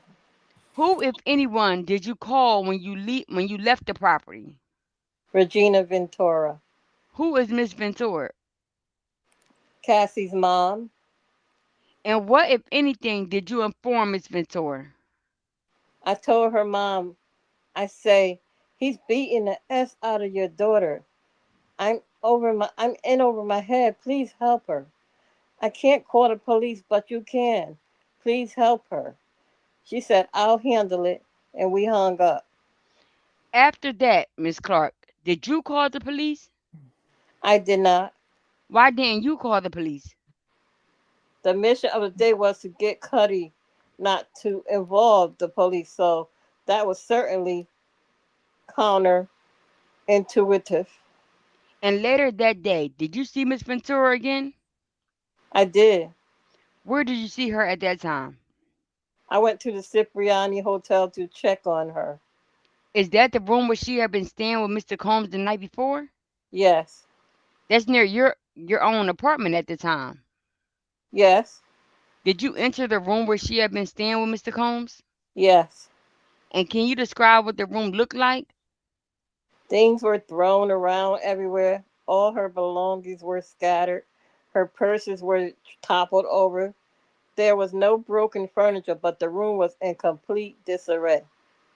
Miss Foster, can you please bring up what's in evidence as Government Exhibit B-315? Miss Clark, is this an email that was sent to your work email? Looks like it. Mm. Is Capricorn1 at TMO at blackberry.net your work email at the time? Yes. It's sent from Veronica Bang. Who is that? Cassie. And it's sent on December 23rd, 2011. Was that the day after this incident? Yes. Can you please read the message? Threats. The threats that have been made toward me by Sean Puffy Combs are that he is going to release two explicit sex tapes of me. One of Christmas Day, maybe before or right after, and another one sometime after that. He has also said that he will be having someone hurt me and Scott Muscuddy physically. He made a point that it wouldn't be by his hands. He actually said he'd be out of the country when it happens. Miss Clark, do you recall if you responded to this email? I don't. You can take this down. Following the incident in December 2011 that you just described, did law enforcement ever contact you about Mr. Muscuddy?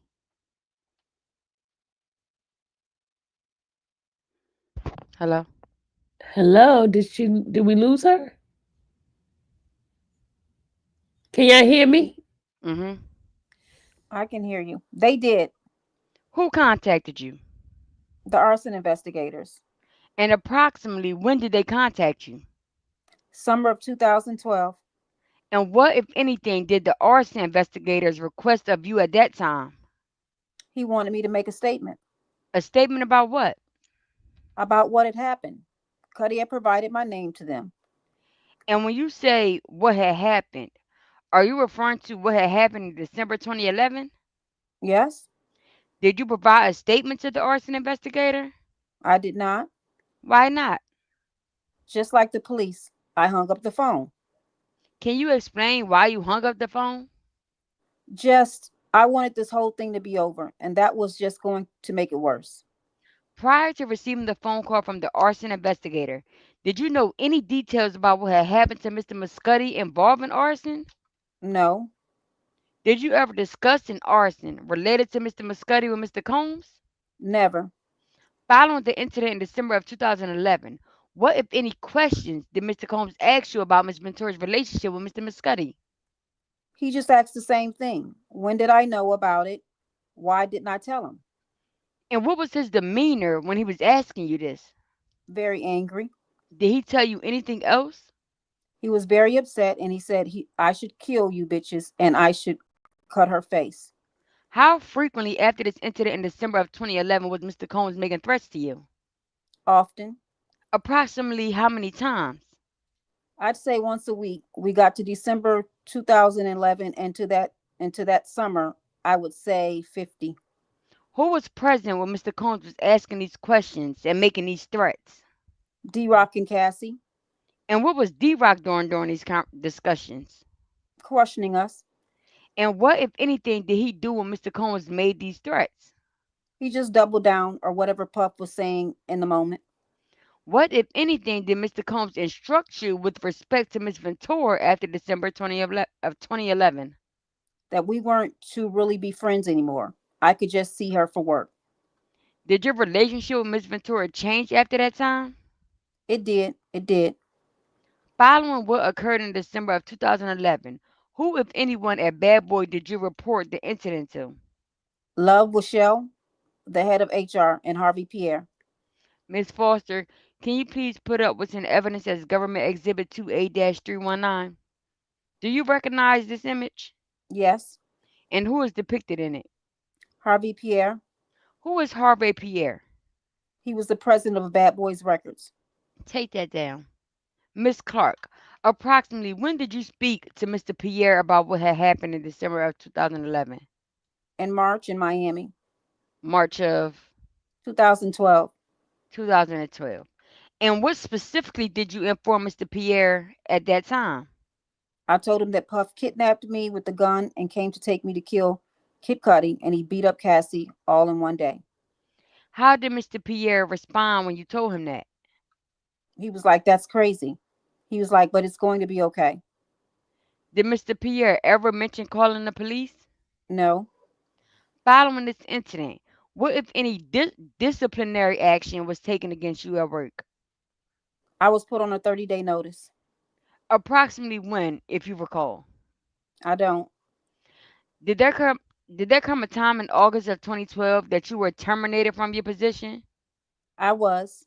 Was that a few months after your conversation with Mr. Pierre? Yes. And what, if any, misconduct were you accused of at that time? I was accused of not properly putting in for the vacation time that I was on. Had you sought authorization for your vacation? I did. From who? Harvey Pierre. During your years of employment for Mr. Combs, had you previously taken a vacation? Never. Why not? Didn't have enough money or it really wasn't feasible. But as a global brand director, I had more bandwidth to be free.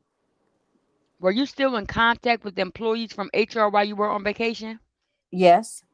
And what, if anything, did you, and who specifically? Love Michelle. And when, and what did you tell Mr. Rochelle when you were on vacation?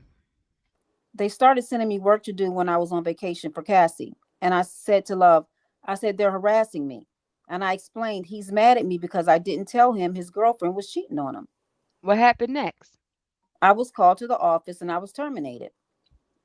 Who called you to the office? Love Michelle, What if any benefits did you lose when you were terminated? all of them. What does that include? Health, 401k, whatever benefits I had at the time. Was your house paid for by the company? Yes, Did you lose that funding? yes. How about your car? Lost the car. Following your termination, did you have any additional discussions with Mr. Combs? I did. And what do you recall him saying in those discussions? That I would never work again. That he would show me that all these people weren't my friends. That he would make me off myself. Following your termination, did you seek other employment? I did. Did you receive offers? I got a job. Yes, Did that job fall through? it did. Were you ultimately able to obtain and keep employment? No. Following your termination, did you reach out to Mr. Combs' attorneys? Yes, And did you reach a settlement with Mr. Combs? I did. If you recall, approximately when was that? That was in like October of 2012. And was that based on allegations of wrongful termination? It was based on, yes, wrongful termination. Under the terms of the agreement, approximately how much were you paid for? I'm going to object, Judge. I think you can rephrase the question if you want to ask. Okay, I mean, was it a form of objection or is there a different basis? Can we approach for a second? You may. Miss Steiner, I take it that you're almost done with the examination, I am, yes. and then we'll take a short break and come back. Mr. So the object Gagnifilio? so the objection, I don't know what the amount of objection is relevant. And I mean, I would say it's unduly prejudicial. I mean, I don't intend to get into it. I don't know how it advances the relevant issues in this case, what the settlement was for. Are you going to address the settlement? No, not if they don't. I mean, that there was a settlement, but not, I'm not going to get into details. Let's move on for the time being, and depending on what Mr. Agnifilo does, you may be able to address the issue in direct examination. That's fine. I do want to flag for the court I intend to address a couple of the terms. Not financial terms, but the other terms of the agreement. What are those terms? The terms would include that they not disclose anything that had occurred, and Ms. Ventura was also Again, I think I want to see what the cross examination is. okay. We can get into it on redirect. Sure. Miss Steiner, Thank you, Your Honor. Mr. Clark, Miss Clark, aside from this settlement agreement, have you received any compensation from Mr. Combs in connection with your termination? no, Do you have any pending civil litigation against him? I do not. Did you briefly return to work for Mr. Combs after this? I did. When was that? 2016, And why did you return to work for him at that time? I wanted to try and get my life back. Were you able to obtain other work? No, What was your role in 2016? creative director for Cassandra Ventura. What were your job responsibilities as Miss Ventura's creative director? She had a new record deal with Epic. It was once again to try to figure out how to maximize her, figure out a new look, a new direction to accompany the music she was working on. Who did you report to? Sean Combs, And who, if anyone, provided approval to Miss Ventura's projects? Sean Combs, And what projects that Miss Ventura's required approval by Mr. Combs? all of them. Can you describe what they might include?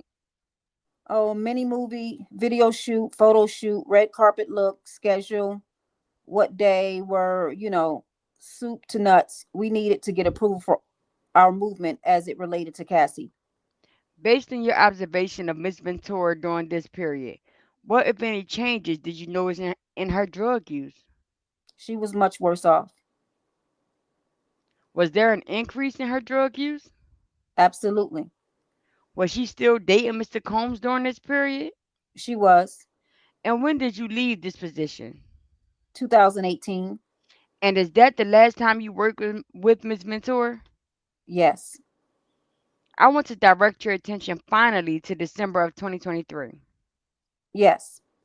Did there come a time when you retained an attorney in a connection with your prior employment for Mr. Combs? Yes. Why did you retain an attorney at that time? I was upset about Cassie's civil complaint. Did her complaint reference you? Not at all. It traumatized me. Because it did not reference you. Is that what you're referring to? She did not mention me at all. Did there come a time when you met with Mr. Combs' attorneys in April of 2024? I did. And during that meeting, did you inform well, what did you inform Mr. Combs' attorneys? That I wanted my life back. And did you discuss what had occurred during December of 2011? I did. What did you inform his attorneys? I told him that he kidnapped me and I went through the events of that day. Your Honor, I'm going to object as this is hearsay. In terms of what this witness said, Just, yeah, in terms of, right. or are you anticipating the follow-up questions? No, no. That the question and the answer. I'm not going to elicit the response, Your Honor. Overrule the objection. Ms. Miss Steiner, Clark, you can continue. Next question. Miss Clark, were there any discussions about you working in some capacity again for Mr. Combs' companies? There was, And just generally, what was discussed? like, what it would look like if I came in as chief of staff, got him up out of there, put him in a rehab so that somebody that was around in the inception of a lot of this business deals would be back in place. Did you hear from Mr. Combs' attorneys again? Nope. When is the last time, Miss Clark, that you communicated with Miss Ventura? In 2018. And when's the last time you communicated with Mr. Muscuddy? 2012. No further questions at this time, Your Honor. All right, this is a good time for us to. Can I start and then have a break? Unless we all want to stop now. Whatever you want to do. Well, we're taking a break, which is what I was doing, and then we'll come back. Okay, I will break too. Thank you. Members of the jury, we will take a short break. It's 11:14. We'll be back at 11:40. All rise for the jury. Oh, Lord Jesus. I know that was a lot. We ain't even got the defense. Okay, defense is coming up now. Yep. All Did right. y'all want to switch? Did y'all want to switch? Yeah, we already talked about it. Okay, so Is Maya is gone, right? Yeah, JC is gonna be the witness. Okay. okay. So I'm still going to be Clark, right? Yeah. Tiara, you could take the judge, okay? Because I'm trying to stay up. It's hard. Did you look at when you get a chance, look at the private chat? Mr. Miss Clark, we'll see you back here at 11:30. Thank you very much. Thank you, Judge. Oh, you got to go to Tiara? Tiara? Yeah, in an hour to pick my husband up. Yes, ma'am. Okay. Please be seated. Mr. Agnofolio, just briefly, I know people want to take a break, but can you just give me more on the objection as to the discussion with the attorneys? No, it's fine. I just thought it was essentially hearsay. You know what she had told us. But I mean, we talked about this beforehand. I knew she was going to. If you're saying it's okay, then I will stop asking about this. Hold on, wait. Hold on. It's fine. We had discussed that beforehand. I'm hearing it's fine, so objection withdrawn? Yes, I'll withdraw the objection. Okay. Any further issues to address before we take our break? Nothing, Judge. Thank you. Very good. We'll be back at 11:30. Anything to address before Miss Clark comes back? Not from the government, Your Honor. Not from us, Judge. All right. So let's have her back and we'll bring in our jury. Please be seated. Welcome back. Miss Clark, you understand you're still under oath? Yes, sir. Mr. Agnifilio, when you're ready. Good morning, Miss Clark. Good morning. Nice to see you again. And nice to see you. My name is Mark Agnifilio. I know you know that. I'm going to ask you some questions. If I ask you a question that you don't understand or a question that you would like for me to rephrase, all you need to do is say, "Can you rephrase that?" or "I don't understand that." And that's what I'm going to do, okay?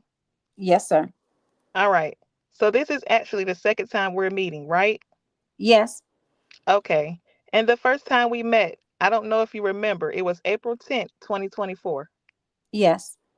And at that time, you had a lawyer in Los Angeles, Brian Friedman. Do you remember him? I do. Well known, highly regarded lawyer. From your perspective, Yes. and I met with you, Miss Garagos met with you, and a third lawyer named Jonathan Davis met with you, right? Yes. And you and Mr. Freeman, and you had a friend there. Do you remember who that was? Yes. John McLaughlin. John McLaughlin. So if I remember right, it was Mr. Freeman, yourself, Mr. McLaughlin on one side of the table. I think it was me, Miss Garagos, and Jonathan Davis on the other side of the table. Correct. And one of the things we talked about, a lot of things that day, right? You just, Oh, yes. Yes. great. One of the things we talked about, and you just told the government this, you wanted to come back and work with Mr. Combs as his chief of staff. We discussed it. Yes. Okay. And you mentioned that. You brought that up. Yes. Okay. And tell me if this is right. What you said was you've always been able to take care of him. I don't recall saying that. Okay. Do you remember saying he wouldn't be in this mess had he kept me around? I probably said something like that. Yes. And just so we're clear, do you remember, only if you remember, do you remember Miss Garagos was taking notes? Yes. You saw her taking notes, Yes. handwritten notes. Yes. And you said, "Tell me if this is right." You said you didn't think that Miss Ventura was good for Mr. Combs. Correct. You said that at the meeting, right? Correct. And you believed that. Correct. Okay, do me a favor. Tell the jury in your words why you think that's true.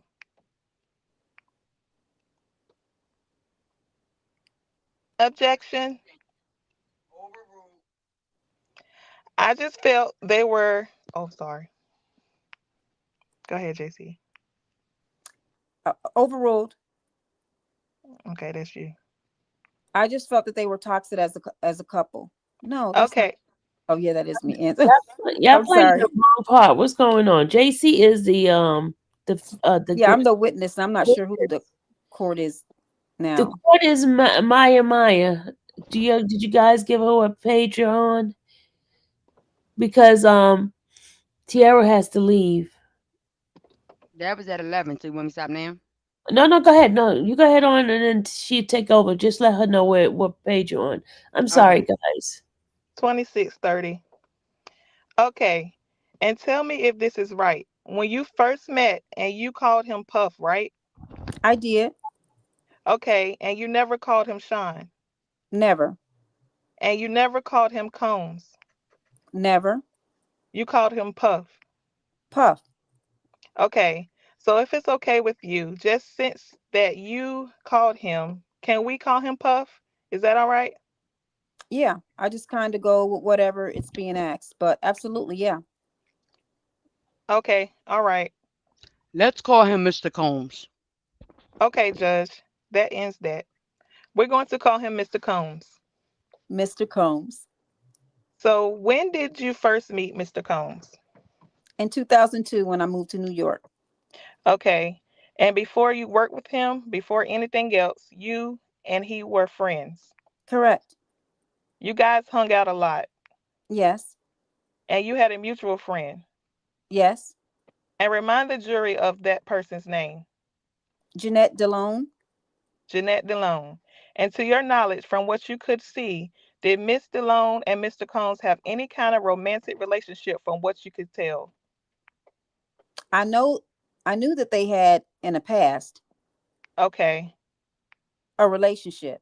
They were older than me. They were used to years before used to years before had. Right. Yes. But you guys will all hang out. Platonic, yes. Yeah, platonic. And just to be clear, you and Mr. Combs have always been platonic. 1000%. Okay. And you started as friends. Yes. So tell the jury about your friendship. Tell us how it started. Bring us back to 2002 and tell us what it was like. I had moved to New York. I was working in advertising. I was living in the Bronx. I hated the Bronx. My friend Jeanette, I met her through a mutual. My roommate had a girlfriend and they were friends, and we kind of got closer than the girlfriend because they were vegans or whatever. Whatever. So me and Jeanette, we formed a friendship, and she went out a lot. She was like a popular New York City, Lower East Side girl, New Yorker. And she would hang out with different people, but she would often hang out with Mr. Combs and would invite me. And then we just sort of started hanging out, us three, as a little friendship group. And you and Mr. Combs and Jeanette had fun? We did. Right. And you would hang out quite a bit Yeah, back in the day. definitely. Okay. Do you remember, could it have even been earlier than 2002 that you met Mr. Combs? And I know we're going back 2 decades. Could it have been 2000 or 2001? Well, I moved to New York in September of 2000. Right. And then in and then 2001 was the World Trade Center thing. I don't remember exactly when, but I know that it wasn't necessarily my first year. I met him a little bit after I moved there. Got it. Got it. And when you first met Mr. Combs, he wasn't doing any drugs, right? I mean, ecstasy, Was he doing ecstasy when you met him? not when I met him. No, I don't mean at that time. I mean in the time period. Yeah, in that time period. You saw him doing it? Like socially. One night at Daddy's house, I think I saw him do it in the lounge. Okay. But I'll ask you about Mr. Combs the same question that my colleague asked you about Miss Ventura. As time went on, you saw Mr. Combs was doing a lot more drugs. Absolutely. Okay. And you, with the exception of a few years, were you kind of were away from him? You were his friends from 2002 to 2004, right? You have to answer yes so she can. Oh, yes. Sorry. Okay. And then you worked for him from 2004 until 2012, but with a little break in the middle. Couple of breaks. Yes. Okay. And then you come back in 2016 and 2017. Yes. Okay. So from what you can see from your vantage point, is it fair to say that you saw that he started doing a lot more drugs over time? Yes. Okay. Is it also fair to say that he started doing more drugs after he started being with Cassie? Fair. Okay. And Cassie was doing more drugs too as time went on. Yes. And from what you could see, they were doing drugs together. Yes. Okay. Now, getting back very briefly to our meeting in April 2024, you thought that if you could go back and be the chief of staff, you could be helpful to him and his business, right? That was a discussion. Okay. And when you say it was a discussion, do you remember you actually saying that to Tenny and myself in front of your lawyer, Mr. Freeman? I remember discussing it with you guys. Yes. In front of Brian. And Brian is Brian Freeman. Yes, sir. Okay, thanks. And did you authorize Mr. Freeman to have further discussions with Mr. Combs' lawyer about the possibility of you coming back as chief of staff? I don't know if I authorized them, and I don't know what there was anything discussed outside of that room of my knowledge, but he was my lawyer. I don't know what he might have discussed with you all Okay, because it was very non-procedural. It was lawyer to lawyer versus a letter or something. right. And do you recall at the meeting it was said to you that there was a criminal investigation going on of Mr. Combs, correct? Yes. Okay. By the time we had a meeting in April, there had been search warrants executed on two of his homes. You knew that, right? Yes, And do you remember being told that it would be impossible for you to be given a job in the middle of investigation? Do you remember something along those lines? I do not. And I don't want to get into anything that Mr. Freeman said to you, so I can't ask the next question, okay? So getting strictly to the meeting when we all were together. Do you remember being discussed? Do you remember that being discussed? And let me ask you specifically. Do you remember saying that would be very difficult to do to bring you on because of a pending investigation? Objection. Overruled. I do not remember. Okay. I'm not going to try to Do you remember telling Mr. Combs that you had a crush on him, even going back to your when the time when you guys were friends? No. All right. I'm going to ask just to show the witness defense exhibit 946. This is just for the witness and the parties, and if we can blow it up. Can you read that? Is that big enough for you? Miss Clark, can you read that? Yes, I can see it. Are you able to read it? Okay? Take a second, read it, and let us know when you're done. Yeah. Read a top blurb and let me know when you're done. And Miss Clark, I'm also told if you have any trouble reading anything on the screen, there's a binder next to you. No, I can see it. Okay, okay. So when you finish reading it, just look up at me and that will let me know you're done. Okay, all right. So do you remember telling him that you had the biggest crush on him before you started working for him? I don't remember this text. Okay. Can we put it back up for a second? Is this a text between you and him? It looks like it, but I don't remember this text. Okay. Do you recognize the phone number attributed to you? Yes. All right. Do you recognize the phone number attributed to him? No, but it could be his number. I don't know. I don't know this number. All right. We ask that it be admitted. Any objections? Your Honor, hearsay on 403, and I don't believe they've authenticated it. She couldn't identify the number. And what's the response on hearsay? None of it is offered for the truth. It's the state of mind, and the witness recollection wasn't refreshed. So I've offered it, but nothing here is offered for the truth.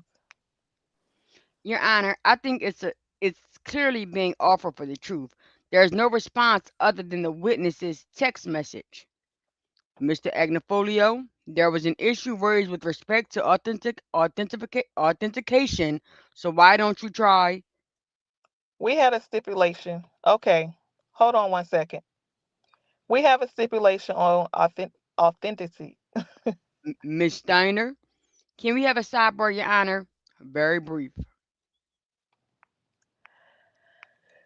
I know you have a two lawyer rule at sidebar, and I know we have been breaking it, so I'm guilty.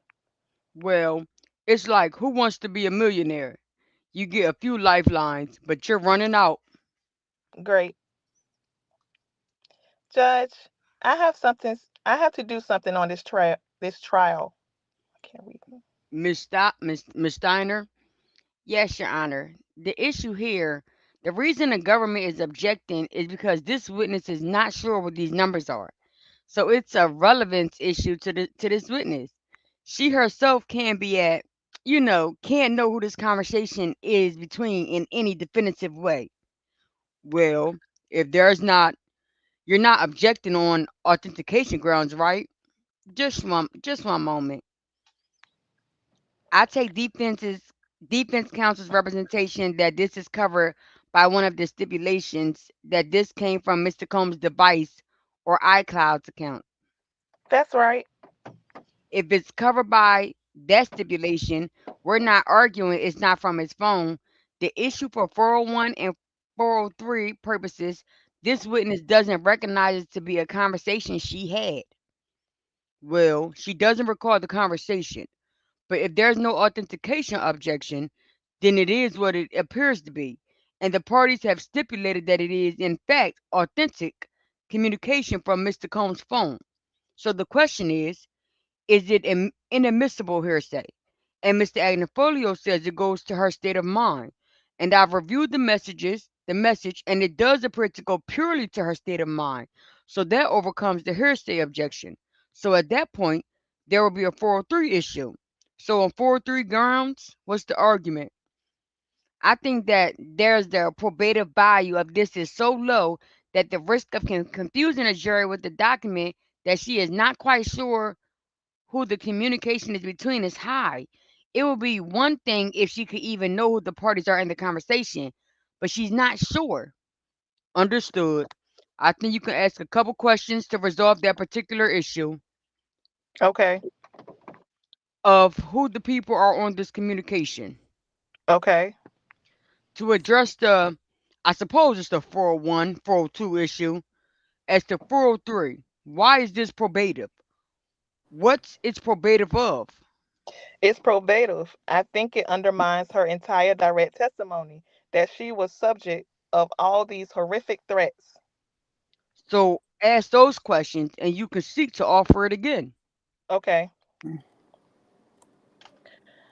So on top of on top you see a phone number where it says Cap New. Do you see that? I do. That's your phone number. That is my number. Miss Clark, could you pull that microphone over? It might have gotten pushed to the side. Thank you. I do. That is my number. And then the green blurb. It says PD iPhone. Do you see that? I see it, but I don't recognize that number. Were you communicating with Mr. Combs by text around this time? I was. I did text him in 2021. Okay. And you don't recognize the numbers, but you see it says PD iPhone, right? I see it says PD iPhone, but I don't know that number. I don't recognize the number. The numbers? Yes, Your Honor, we offer it. What's the number? Oh, it's 946. 926. No, 946, Judge. All right. The fixed exhibit 946 will be omitted. So now we can play it for the jury. Question. So the first blurb there it says totally unrelated to our current conversation, but did you ever know that I had the biggest crush on you before I started working with you? Do you see that there? I see it. There you go on to say, we hung out all the time. I played it super cool. Jeanette might be the only one who knew. Do you see that? Yes, And who is Jeanette that is being discussed there? it's reading as my friend Jeanette Delone. And that's the Jeanette Delone that you were talking about to the jury a couple minutes ago, right? Yes, I don't think you knew. I couldn't tell if it was mutual. I just know for sure that you like to have me around. That's what you write, correct? that's what it says I wrote. Yes, Do you have any memory of this at all? I really don't. No? No, Did you reach out to Mr. Combs a lot in June 2021? I don't know what month it was, but I knew I was reaching out to him to try to talk to him. Okay. But you see, there's a reference to Jeanette Delone, right? I do. Yes. And there's the person you talked about that's your friend, that's your friend, right? Mm-hmm. And the friend that introduced you to Mr. Combs, right? True. So you go on to say, sometimes I wonder, did we misuse all that dope chemistry? Do you see that? I see that. It was super fun back then. The SJC days. What's SJC days? Sean Jeanette Capricorn. So is that a term that you use a lot? The SJC days? Yeah, Okay. all of us did All right. Sean Jeanette Capricorn. And what were the Sean Jeanette Capricorn days exactly? before I worked for him. So when you guys were just friends. Yes. We called you Choc, short for chocolate, right? Mm-hmm. Is that true? Yes. And who called him Choc? Jeanette. Okay. I was just thinking about them nights before everything. So nice. Great memories. 20 years ago. Time is wow. Do you see that there? I see it. Okay. So we can take it down. So before you ever worked for him, am I right that you liked him? Forget about crushes for the time being. You liked him. I liked him as a friend. Okay. You liked him as a friend, right? Yes, as a friend.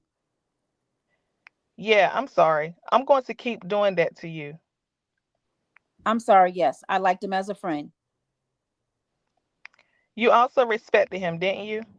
Yeah. He was, even in 2001, 2002, 2003, he was starting to be a pretty accomplished businessman. Is that fair to say? Yes. And he was doing things in the worlds of music and fashion that you respected. Am I right? True. Now tell us your background up to that point. You said where did you work? You worked at Def Jam back in the day. My first job was an internship at Def Jam. Okay. And you said that's like the start of hip hop. That's like the birthplace of everything that became hip hop. Yes. Like back like Run DMC type thing, like all back that far or not that far. Not that far. I'm not that old, sir. Well, I am. I'm more Foxy Brown, Redman, Method Man, Jay Z days. Got it. Got it. How did your friendship with Mr. Sean Combs proceed in 2002, 3, going in 2004? Just super platonic. He had his girlfriends around. We'd all go hang out. Whoever, me and Jeanette would come. Jeanette would go sometimes by herself, and we would go to the clubs or go to dinners. Or he was getting an award. He would invite us when he was getting an award or something, very casual. Okay. Fair to say, because you've been very close with him for many, many years. He had more free time back then. Does that sound about right or I don't no? know about free time because he still seemed busy. Okay. He was still working hard. Yes, Now, how did you come to start working for him in 2004 exactly? I get the call from the headhunter. Okay. And was this, and let me tell, and tell me if this is right. Was this a time when the headhunter is like, there's a job for an entertainment tycoon in music and you knew who it was? Yes. Tell the jury that story. So I was working at advertising, and then September 11th happened, and then I went to a film company called Crosswords. Awesome people. They paid off my student loans. They were great. And I had put my resume on Monster, and it was like a new website at the time where you could upload your resume, similar to, I guess, whatever the one is now. And I was at the new job, and I got a random call from this company called the Jennifer Group. And they were like, "Hey, we found your resume on Monster, and you have the criteria. You had all the job experience that is needed for this fashion entertainment tycoon." Okay. And when they said those words to you, fashion, entertainment tycoon, what went off in your head? I asked them, I said, "Do you mean Sean Combs?" Okay. And they were like, "How did you guess that?" And I was like, "Well, you described somebody very specific." And because at that point in time, when they used those words, Sean Combs is who you thought of. That is who I thought of. And I was right. The way they described him. Yeah, Right. And then you call Mr. Combs directly. Am I right? I did. And what did you say to him? I said, "Hey, I just got a call from the headhunter. They want me to work for you." And I was like, "Are you hiring for an assistant?" And he was like, "Yeah, would you like to work for me?" And I was like, "I don't know. What's the job like? What is it?" And then we talked about it, the job. He hired you Huh? and he hired you. Well, I met with some people that they liked. I met with some people and they liked me. And I guess he called around a couple of people and he hired me. So tell us a little bit about the process. You said you met with a few people. Tell us what you remember. And this is back in 2004, right? Yes. Tell us what you remember about the hiring process. I remember meeting a couple people. I don't know who all they were, but I know for sure Fashta was one of them. Voster, last name? Fashta Dunlap. Okay. Fashta Dunlap. And what did he do? Met with a couple people. Yeah, I met with guess a he. couple people. Oh I Lord. guess he asked them what they thought of me, and then me and him had a conversation. And what was Vashta Dunlap's position, if you recall? I guess it was like vice president of human resources. All right. So then you started working with him in 2004. Am I right? Yes, And do you recall if that was the year that he started to play Raisin in the Sun? it is exactly. He was on Broadway when I started. Okay. And tell me if this is right. Let me back up. Were you impressed that he was acting in a Broadway play? I guess I would say I was impressed, but I thought it was pretty cool Okay. Why was it cool? because he's thriving. He's accomplishing dreams. He's music producing. He's got a business. He wanted to act. He's on Broadway. Broadway was very strenuous. I was, show every day, two shows on Saturday. And he had a prominent role, right? He was the star. He was a star of the show. Mm-hmm. Okay.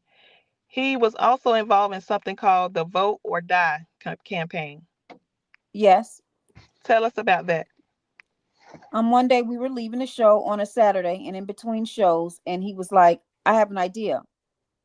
What do you think of like citizen change or something? And I was like, oh, he was like voter, and he went through a couple of revolutions. And he said vote or die. I was like, oh. And he came up with vote or die in the car in between shows one day. Is it something that you kind of workshop the name or the concept together? I wouldn't say that. It was just a sounding board for what he was coming up with. Okay. And 2004 was the year of the presidential election. Do you remember? Objection. Overruled. Let's keep moving. Okay. So I want to talk about the Vote or Die campaign. You said you were a sounding board, Yes, and this came to pass, right? This thing actually happened. it did. What was it? It was a initiative, voter drive. And what, if any, role did you have in it? Just shadowing him as it related to the movements for the initiative. Okay. Did you offer your opinion of ways of the Making Vote or Die campaign better or more effective? I don't remember. I know that my primary job then was to get the celebrities and those t-shirts and do the photo shoot. So it was somewhat celebrity focused. Am I right? Yes, That was your part of it. yes. What did you do in terms of getting celebrities for a campaign? I would call them and explain that Puff wanted them to come do a photo shoot to support this photo initiative he was working on. Also, all sorts of folks came out. Yeah. And tell me if this is right. I don't want to put words in your mouth. These sorts of things made you believe that the job you had was special. I don't know what it made me think the job that I had was special. It made me think that I was with a person who knew how to execute their ideas. And I like people who know how to follow through. So he knows how to follow through, right? But following it through alone doesn't get you to star on Broadway show, right? No, no. Okay. And so how long you been working for Sean Combs or Mr. Combs before this whole thing of jewelry going missing takes place? If I started in, I think it was April, May, June, July. It had to be between July. It will be like 4 months. It had to be after the 4th of July. That's where he wore it. When we had the Declaration of Independence at his house and the white party in the Hamptons. Tell us about that. The Declaration of Independence at the house in Hamptons. Yes, What was that? the white party. It was held at his house in the Hamptons that year. It was a little bit more elaborate due to the vote or die initiative. Okay. So there was a sort of political kind of angle to it. To be fair, one more yes or no. Yeah, sorry. Okay. And so when I might have just lost you, when did the jury going missing coincide time wise with the 4th of July party in the Hamptons? It was shortly thereafter because it was still out on loan from Jacob the jeweler. Okay, got it. I want to make sure I get this right. You said that the jury was with you, right? Yes, And then all of a sudden the jury wasn't with you anymore. right. And you didn't know where it was. I did not. Okay. So if I understood your answers correctly, you made a phone call to the folks back at 1440, right? Yes. Which is the main office at the time. Yes. And I think what you said on direct is make sure you search everyone. Yes. Okay, those were your words. Yes. Make sure you search everyone. Yes. Okay, and why did you think everyone should be searched? Because the bag was missing from the office. Okay, and you were taking it seriously, right? Yeah. Okay, and to your knowledge, did many people, many staff members get lie detector tests? Oh my God, To my knowledge, only one other person. Mike B. Yes. Who is Mike B? Mike B was his stylist. Did you make, did you and Mike B discuss this lie detector test business? I only remember him being there like the first day we discussed it. Mike B. Yes, Michael B. The reason he was there is because me and him went down to the basement level. I mean, not the basement, the street level of 1440 before the day got too deep in it and we got a manicure You and Mike B did? at the nail shop. We didn't go together. We just happened to both go. And when does this relate to the lie detector test? The lie detector test was the next day. The next day? Yeah. Okay. So at the time that you and Mike B go and do this, had either of you had the lie? Let me withdraw. You had not had your lie detector test. By when? When you went and got your nails done? The jewelry was still in my purse at the nail shop. Okay, all right. My question though is, did you and Mike B ever talk? You and Mike B with each other about these lie detector tests? I think we talked on the first day. I don't remember how or where, but I think I do remember talking to him because I remember seeing him. Do you remember Mike B telling you that it takes a half an hour? I don't remember that. So you're saying that you got lie detector tests 5 days in a row all day. Yes. Okay, so 5 days a week, every day for 5 days, all day, you were talking to a lie detector test Yes. with this guy who was 5 times as wide as you are. Yes. I have that right? Yes. And you said that the building locked from the outside. The person locked it with the key from the outside. Yes. So the building had a lock where you could lock people into the building from the outside? Yes. Okay. You were on the sixth floor, right? You said? Yes. And you were locked in the building because this New York City building locked from the outside. We were locked in. When we came in, someone locked it as we waited for the elevator. Who was that? Whoever was with Paul, whatever security guard was sitting out in the car. All right. And so you said that Paul brought you to the 5 times as wide as you, right? Yes. Okay. And then Paul did not stay for the lie detector test portion of the day. He did not. Okay. And that is true for each of the 5 days. Yes. And you were all hooked up to this lie detector test equipment all day for 5 days. Not all day. He would unhook me to review the test. Okay. And this man, you had no idea who this man was, other than the description you gave us. You had no idea who this man was. I do not. Never saw him before the first day. No, I did not. Never saw him after the fifth day. I did not. You don't know what relation he has with Mr. Combs in any way, shape, or form, correct? I do not. You said you yourself didn't speak to Mr. Combs during this 5 days that you were getting these lie detector tests. Am I right? That's true. And after the 5 days, the man giving a lie detector test says that it's inconclusive. Well, he did it after every test. Okay, it's inconclusive. Yes, sir. How many hours a day would you say that you were hooked up to that lie detector machine? like until like a regular getting off time, 5, 6, 6 o'clock, Okay. What time did you get hooked up and what time did you get unhooked up? like 10, You got hooked up 10 to like 5 or 6. Yeah. and you were hooked up the whole time. I wasn't hooked up the whole time. I would take the test. He would unhook me. He would review it. We would do it again. Okay. So how many individual lie detector tests did you get? I didn't count, but I know I kept doing it every day. All right. And who did you complain to anybody about the lie detector test? Paul, but no one else. When you got hired, did you speak to someone from Human Resources? Yes, Who was that? Vashta. Did you call Vasta and say, I've been locked in New York City building that locks from the outside for 5 days? I don't, I get this some kind of violation. Did you do that? I did not.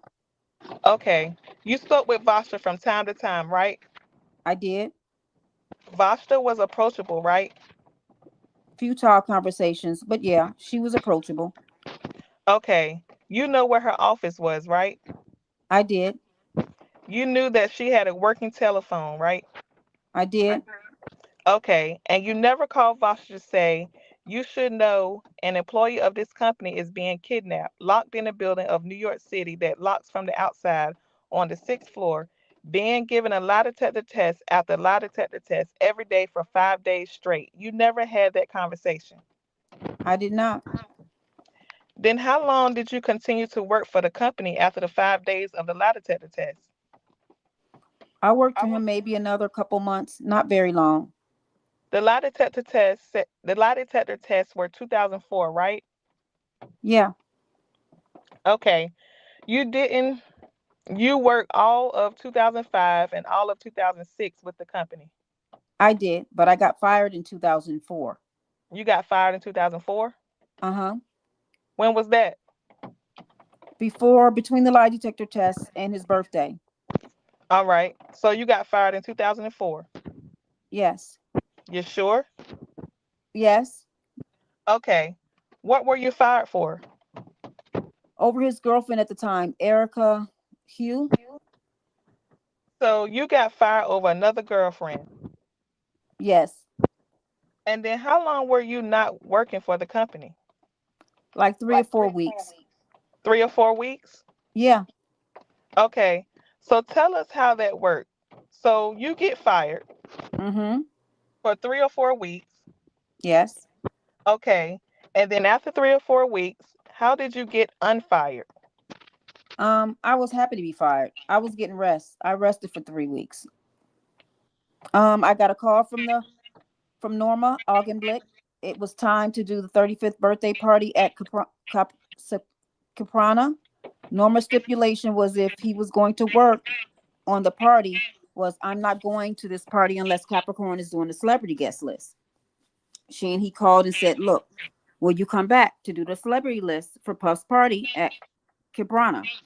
We will pay you. Okay, I'll come back to do the celebrity list. And that's how I came back. All right. So after the 3 or 4 weeks hiatus, you come back Mm-hmm. and then you continue to work for the rest of 2004, Mm-hmm. all of 2005, Mm-hmm. and all of 2006. Not all of 2006. Well, we'll get there in a second. Were you his personal assistant during this period of time? For a couple of months, and then my title was changed. You became a personal liaison. Yes. All right. What are the differences in the job descriptions? Nothing. Okay. And then you stayed until 2006 and you left in 2006. Yes. All right. And you left more money. Isn't that right? I left You, because I left I'm sorry. because I left because he pushed me out of his house. Do you remember telling the government that you left to make more money? In 2006, I left because he pushed me out of his house. All right. When you left, where did you go? Jive Samba. And did you have the job already lined up when you left? No, I got it after. And were you making more money? Yes. Okay. How much more money were you making? I believe I was making 90,000 at Jive. And when you left Combs Company, how much were you making? For Combs, I was making 65,000. When I went to Jive, I was making 90,000. Okay, so in 2006, you were making 65,000 at Combs, right? You leave and then you go to Jive and you're making 90,000. Yes, sir. All right, and you stayed at Jive for how long? About a year. Okay, and why did you leave Jive and come back to Combs, which is what you did, right? Yes. Okay, so what happened at Jive? Why did you leave Jive? I had gotten to number one albums, one for R. Kelly and one for Sierra, and I had beat him on the Hot 100 charts, and he was impressed, if I could use that word. And he said, "You did really good. I'm starting a clothing line. I would love for you to come and work for me. You don't have to work with me. You can just work at one of my companies." All right, and so then in 2007, you came back. I did. All right, and when you say you didn't have to work for him, you were working for his clothing line, correct? Yes, sir. What kind of contract did you have with him in 2007, 2008? While I was at Sound John, Yes, same level of contact. quite a bit, right? Yes, He relied on you a lot, he did. right? Yes. What you're telling me, and I'll use your word, he was impressed with your abilities, right? You asked about the job. He was impressed with what I had done at Jive Samba. Okay, aside from that, didn't he tell you very often that he was very impressed with your ability to see things and be a brand, have good concept and brand marketing and things like that? I think generally my resume reflects how awesome he thought I was. I worked for him in a very many roles over a long period of time. I think I was a really good employee for him. And he would tell you that. He would He would tell you how awesome you were, right? sometimes. Maybe he wouldn't use the word awesome, He would not use the word awesome. but suffice to say, he would let you know that he thought you were talented and hardworking and dedicated and effective. True. Okay, and so you always knew that that's what he thought, right? That's what And you worked hard for him. I did. And from what you could see, a lot of the people in this orbit worked hard for him, right? You saw that. Not all of them, but a lot of them. I don't think they worked as hard as me, but yes, people were working hard. Okay, let's talk about you for a second. You worked hard for him because you believe in what you were doing, right? I believed, coming from my background without finishing college, that it was another form of business school if I could make it through. Okay. Can you explain what that means? Tell us what you mean as a form of business school. Separate from all of this stuff, I did learn a lot of stuff from Puff. I mean, Mr. Combs, he has ideas. He knows how to execute. He's tenacious. He wanted to break the glass ceiling as it related to what we were allowed to do as Black people in the business world.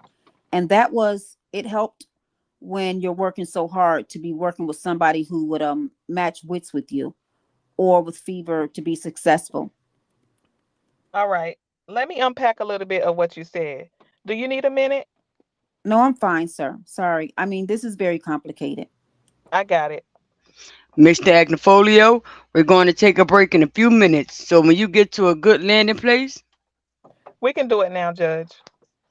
all right, we're going to take our lunch break. We'll be back at 1 p.m. Thank you, members of the jury. Once again, don't talk about the case with each other. Don't look up anything about the case, and we'll see you back here at 1 o'clock. All rise. All right, Miss Clark. We'll be back at 1 p.m. You are not to have any conversations or discussions of any kind with the government. All right? Yes, sir. All right. We'll see you back here at 1 p.m. 1 o'clock. Thank you. Are we going? Miss Miss Sylvia, I think we can skip this part and go you straight to back to defense. Yeah, that's smart. where Mm, are we gonna go to? What Straight page? back to cross. Yeah, after lunch, let me see. That's page. Oh Lord. They talked the whole lunch break. Yeah, they did. Jesus. Uh, All right, that's page 2683.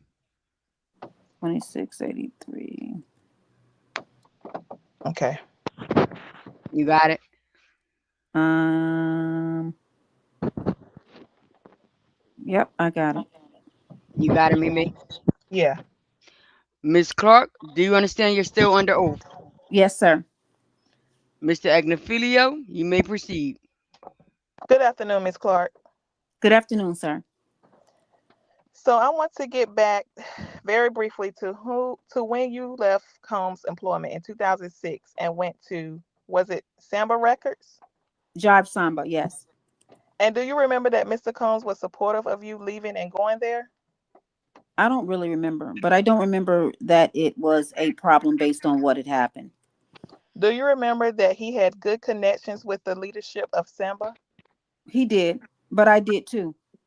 Okay. And do you know if he made phone calls that made it easier for you to get the job? I do not. Okay. But you discussed it with him, did you not? I don't remember. That's a lot of background noise. I think it's somebody's phone. That's my mind. Can we put it on mute?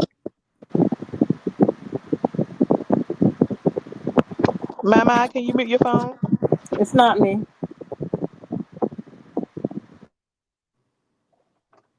Okay. Okay. Where's we at now? Where we at, y'all? Uh, I think it's what you discussed it with him, did you not? And I said, I don't remember. Okay. I did that. Okay. Line two. Okay, I'm going to ask you, looking at something to refresh your recollection, which is this is just for the witness and the parties. 3509-011 at page 3. We'll pull it up. Is sort of the top. Do me a favor. If we can just do the top like quarter, even higher. There we go. Now blow that up. I'm just give that part. Okay, all right. So you remember that he had a strong relationship there, right? Line 15. Yes. I skip all that part. Okay. And do you remember he told you that? I don't remember. Okay. You remember he was supportive of the move, correct? I don't remember him being unsupportive of the move. Okay. But it was a big deal, I mean, to you, that you were leaving and going there, right? No, Correct. not after what happened. It wasn't necessarily good at that moment, but we both knew Mark's Pitts. Obviously, he knew Mark's Pitts better. Say that name again. Mark Pitts. Who is Mark Pitts? He was the president of Jive at the time. I didn't work for Mark, but he was working there. And do you remember that you went there because you were making more money there? I was making, that's not why I went there. Okay. Can we go back and take a look at what we just looked at? Mm-hmm. If we can look at the top of the line, read it to yourself. I read it, Excuse sir. me. Miss Sylvia just wanted me to check. Somebody got to go pick up their husband, or you guys good?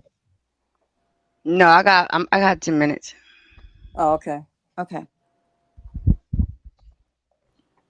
I Read it read to it, sir. yourself. I read it, sir. That's not why. Miss Clark, just read it to yourself and we'll take it down. And Mr. Acafilio will ask you to follow up. Okay. All right. Do you remember telling anybody that you had an opportunity to go there and make more money? No, You don't remember saying that to anyone? I do not. No? No, All right. But you did make more money, quite a bit more money. I did. Okay. All right. I want to also talk about you. You talked about this walk in Central Park. Yes, sir. You guys were going to Tavern on Green, right? No, we parked at Tavern on the Green. We had been in the park earlier that day. Did you go to the Tavern on Green that night? No, So that's just, you just parked there. we just parked. There's a roundabout there Okay. on the east side of the park, the west side of the park. And then you and Mr. Combs and who walked? Paul Orford. How long were you walking through the park? We walked not long, just a little bit away of tavern on the green under a tree. Have you known Mr. Combs to walk in Central Park as a matter of course from time to time? We were in the park earlier that day on a walk, yes. But I'm talking not that day. Just that Central Park is a place that Mr. Combs went from time to time. I mean, yeah. Your office was pretty close to Central Park, right? No. Where was it? 1440 Broadway. And what was a cross street? From 1440 Broadway? Yes. Broadway and what? Do you know? 40th? Okay. It's less than 20 blocks away. Is it? It It is. is, but it's not close. Okay. All right. Did you ever walk in Central Park other than the one time with Mr. Combs? Earlier that day, Okay. Where were you earlier that day? we he had been giving me the run of the show, what the job would be like. And we walked from the east side of the park to the west side of the park, and we ran into Nas and Khalees in the middle of the park. Okay. And who are they? Nas is a rapper and Khalees is a singer. So what happened? Just you and Mr. Combs were walking in the park? Yes, And that was during the day. that was at the date in daytime. Yes, Okay. All right. How long were you in and he in the park at that time? just a walk, like 20 minutes, walking across. You said that this was earlier in your career there. So he was kind of giving you the lay of the land. We were talking. Yeah, he was giving me the lay of the land, and then we ran into them in the middle of the park. Okay. And I want to talk. You told the jury about this incident where he had Cassie come in a room and spin around and all that stuff. Okay. Who was there? Lauren London and Jeff Jordan. But not Lauren Ann Gibson. I don't recall Lorianne Gibson being there. Do you remember ever saying that Lori Ann Gibson was there?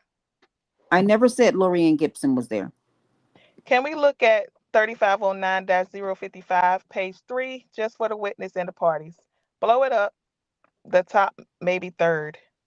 All right. I'm going to focus your attention to the bottom paragraph there and just read it to yourself. Someone misunderstood then. Oh no.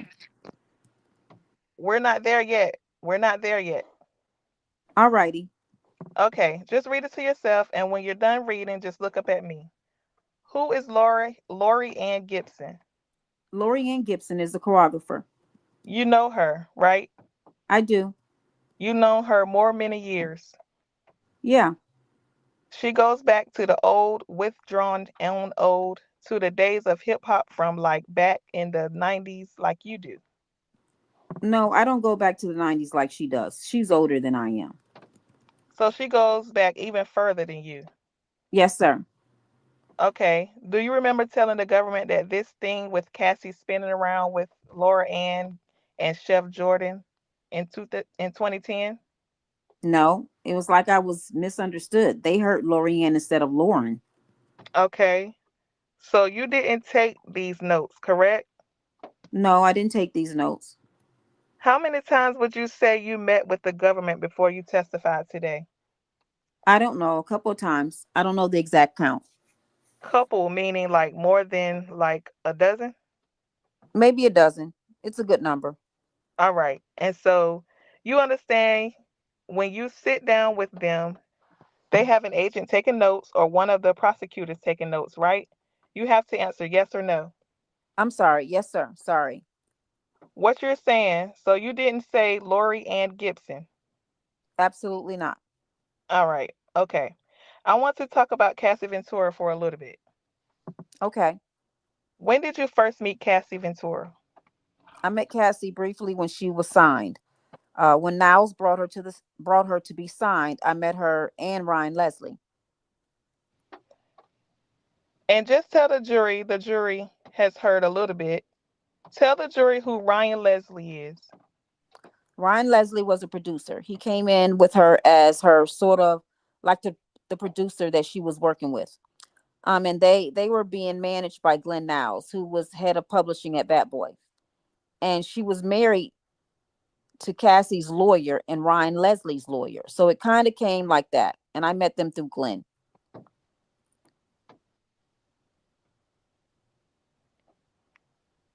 Okay. And to your knowledge, when you met Miss Ventura, was she in a relationship with Ryan Leslie? Yes, she was. Okay. And how do you know that? Just off of how they presented themselves. This is Cassie, this is Ryan. They are boyfriend girlfriend, but it wasn't a big thing. No, Got it. They seem together that way. but they weren't around us a lot. Okay. And Ryan Leslie is how much older than Cassie, if you know? I don't know Ryan personally, so I don't know, but I know he's older than she. Okay. And you didn't always get along with Cassie, am I right? No. All right. And why did you not get along with Cassie sometimes? mm, what time period would you be referring to? Let's go in the beginning. Let's say the early years of 2007 to 2010. I don't think we really had issues in 2007 to 2010. 2007, she was a model for Sean John. We hadn't really developed the other side. She was just in the Sean John campaigns. So when did you? You said you hadn't had issues yet. When did you and she develop issues? I would say our issues developed after she started dating him. Okay. So that's about 2007, 2008. I would say she got a little bit more. 2008, I would say, perhaps. And so, just so the record reflects, you said she got a little bit more and then you moved your shoulders. Oh, sorry. Yeah. It's all right. What are you conveying? What are you telling the jury? She got a little bit more bravado as being his girlfriend, the longer it lasted. And what did you see in that regard? When you say she got more bravado, how did that manifest itself to what you could see? Sometimes she thought I was being paid to help her. Objection. Objection is sustained.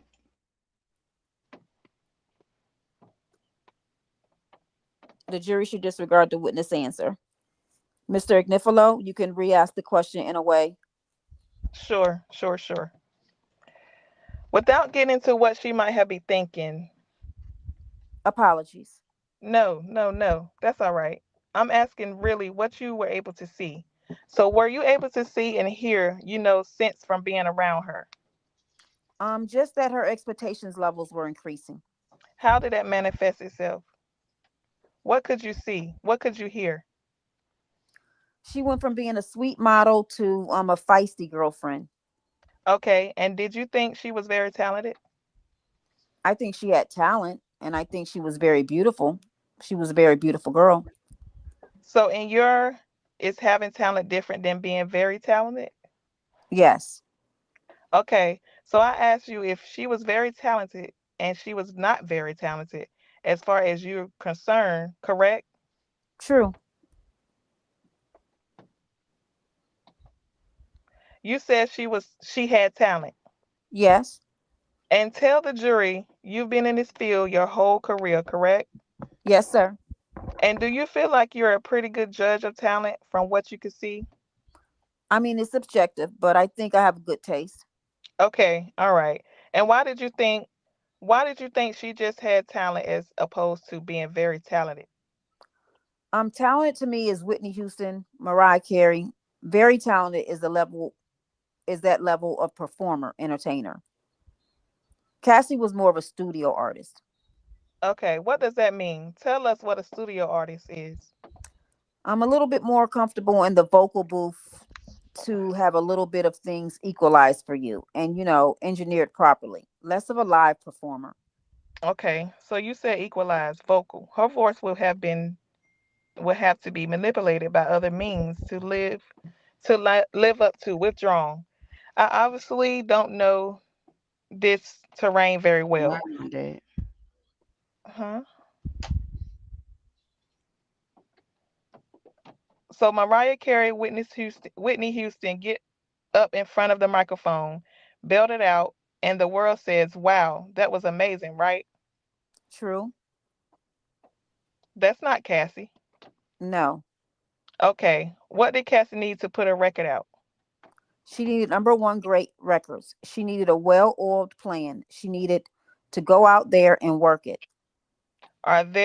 Could she perform? Did she perform live while you were there with her? A couple of times. Okay. How did it go? It wasn't the greatest. Why is that? She was a little bit nervous. She didn't really have a lot of opportunities. She wasn't getting booked a lot for live performances, so there wasn't necessarily a chance for her to gain that experience. When she did have it, she would rehearse and do her very best, but she still had nerves. And on occasion, was it worse than having nerves? Were there occasions where, either from what you could see because of a drug use or something else, she was unable to perform? Later when I came back for the consultancy that I did in 2016, I could see that her drug use was preventing her from the opportunities that were before us. Okay. From what you could see, was she a very hard worker? At times, Okay. And at times not? at times not. Okay. Now let's talk about the time she was a hard worker. In what areas was she a hard worker? If I were in the studio, she would show up on time. She would do the vocals. She would do them over again. If we were listening to tracks, if we were trying to meet with producers, she would show up. If I'm sitting there trying to come up with creative directions, she's looking, she's enthusiastic, she's giving input. Working out, dance rehearsals, choreography, just trying to do the things an artist does to create betterment for the execution of the show. And in what ways was she not a hard worker? Oh, well, I would say most of the time she preferred to be with her boyfriend. Your Honor, can we get a time period? Fair enough. Let me break it down. We'll call the early years 2007 to 2010. Would you say she was not a hard worker or a hard worker in 2007 to 2010? 2007, I would say she was a hard worker then. Okay. Did there come a time when, from your perception, she stopped being as a hard worker? I would say that I saw her downgrade in her level of execution when we made the move to LA. Okay. And do you know when that was approximately?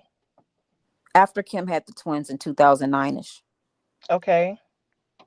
I'm not exactly sure. I would say 2009. After that, you saw she wasn't working as hard. Not as hard. What did you see along those lines? I saw her not working. I saw her developing more of her relationship with Puff, Mr. Combs. Okay. And did you think she deserved did she get attention? Did she get support from what you could see from Combs and the business? Yes. Okay. And Again, can we get a time period, Mr. Agnifulio? is there did it change as time went on? The support, Yes. Or was it about the same throughout from what you could see? I would say, was about the same. He was always supportive, but there would be times when the support would fall away. Okay. So you said there were times it would fall away. He will always be supportive. In what form did this support come from? What you could see. Budgets, producers, artists, choreographers, stylists, hairstylists, just general top tier of the industry that creates stars. He made sure to give her access. Okay. So in all of those areas, she got top tier talent to support her to become a star. Fair to say? Fair. Did you think she always deserved all of this attention and supporters? Objection. Let me ask a different question. Go ahead. Let me ask a different question. Did you did you think all of this attention and support? I'm going to ask you a different question.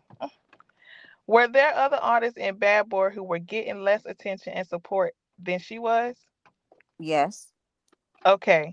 So describe that for us in terms of the amount of attention and support that she got as opposed to other artists in Bad Boy at that time. May I ask for a time period? Sure. Let's talk first 2007 to 2010, and then we'll go from there. 2007 to 2010. She got considerable amount of support. That was the early days. In relation to the other artists, we really didn't have. I think maybe Young Jock was there. We had maybe, I forgot. We had another group from Atlanta, I think around that time. They got a video, and who else was there? I would say, as I could see it from my point of view, the Mm-hmm. lion's share of Bad Boys was on Cassie in that first block of time. Okay, now let's talk about 2010 to 2012 because you leave in August of 2012. So let's talk about that time, that period of time. Same or different?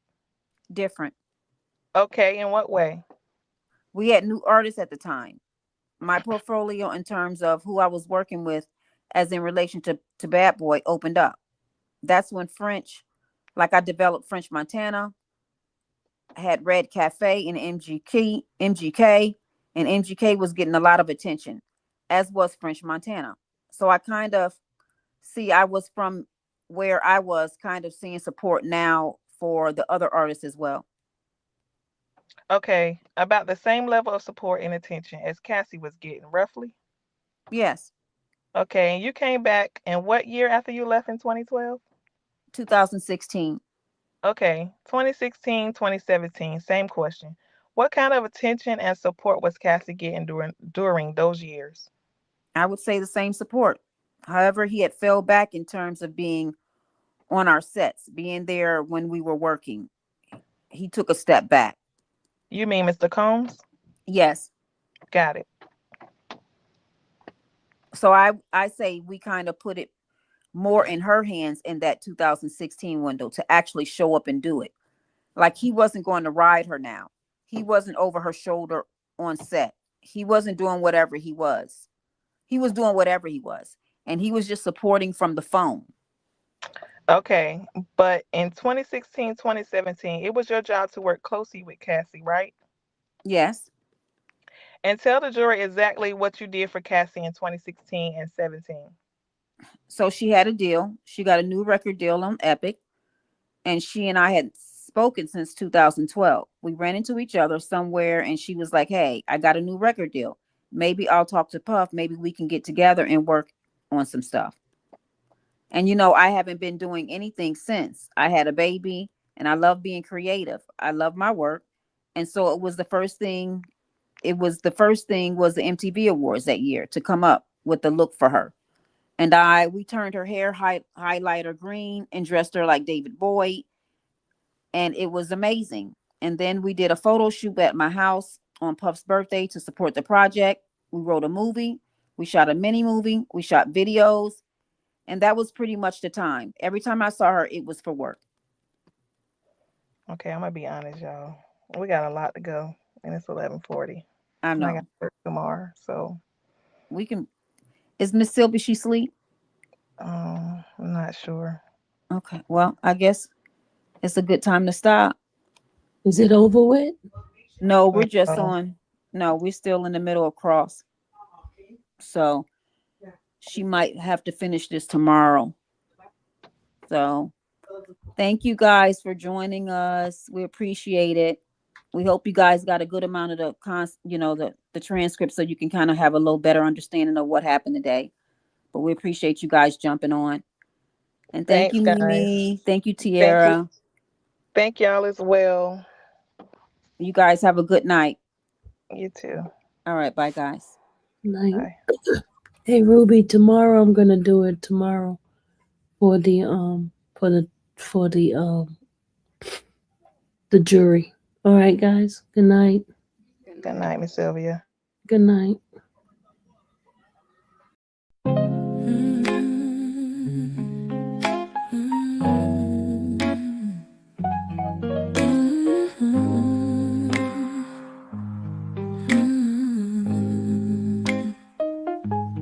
Thank you for watching the infamous Sylvia channel, where laughter and fun make up our panel.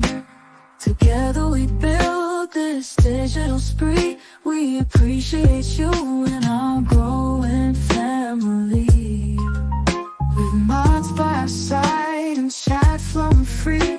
this online space. It's just you and me, we laugh until tears roll down like the rain.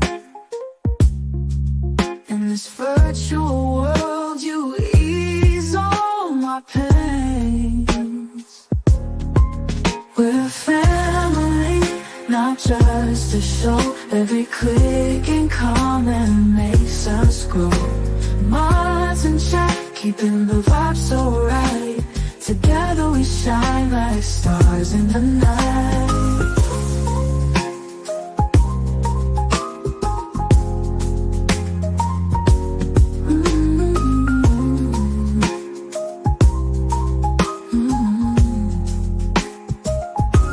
We cherish the moments, the highs and lows, from the latest gossip to stories untold. You're more than a viewer, you're part of the crew in this space of ours. It's all because of you. This digital world where emotion is shared, every post and reaction showing we care. The love is real in this virtual domain. With every sign, enjoys what we'll gain. We're a family, not just a show. Every click and comment makes us grow. Minds in check, keeping the vibe so right. Together we shine like stars in the night. We're a family, not just a show. Every click and comment makes us grow. Minds in check, keeping the vibe so right. Together we shine like stars in the night.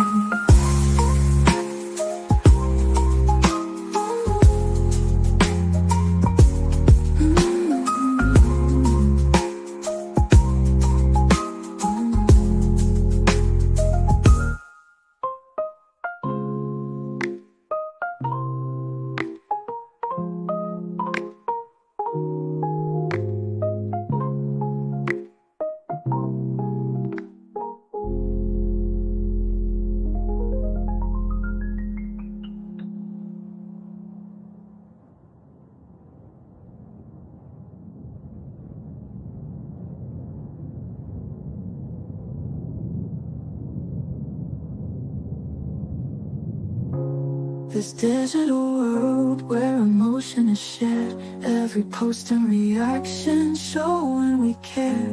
The love is real in this virtual domain. With every sign, enjoys what we'll gain.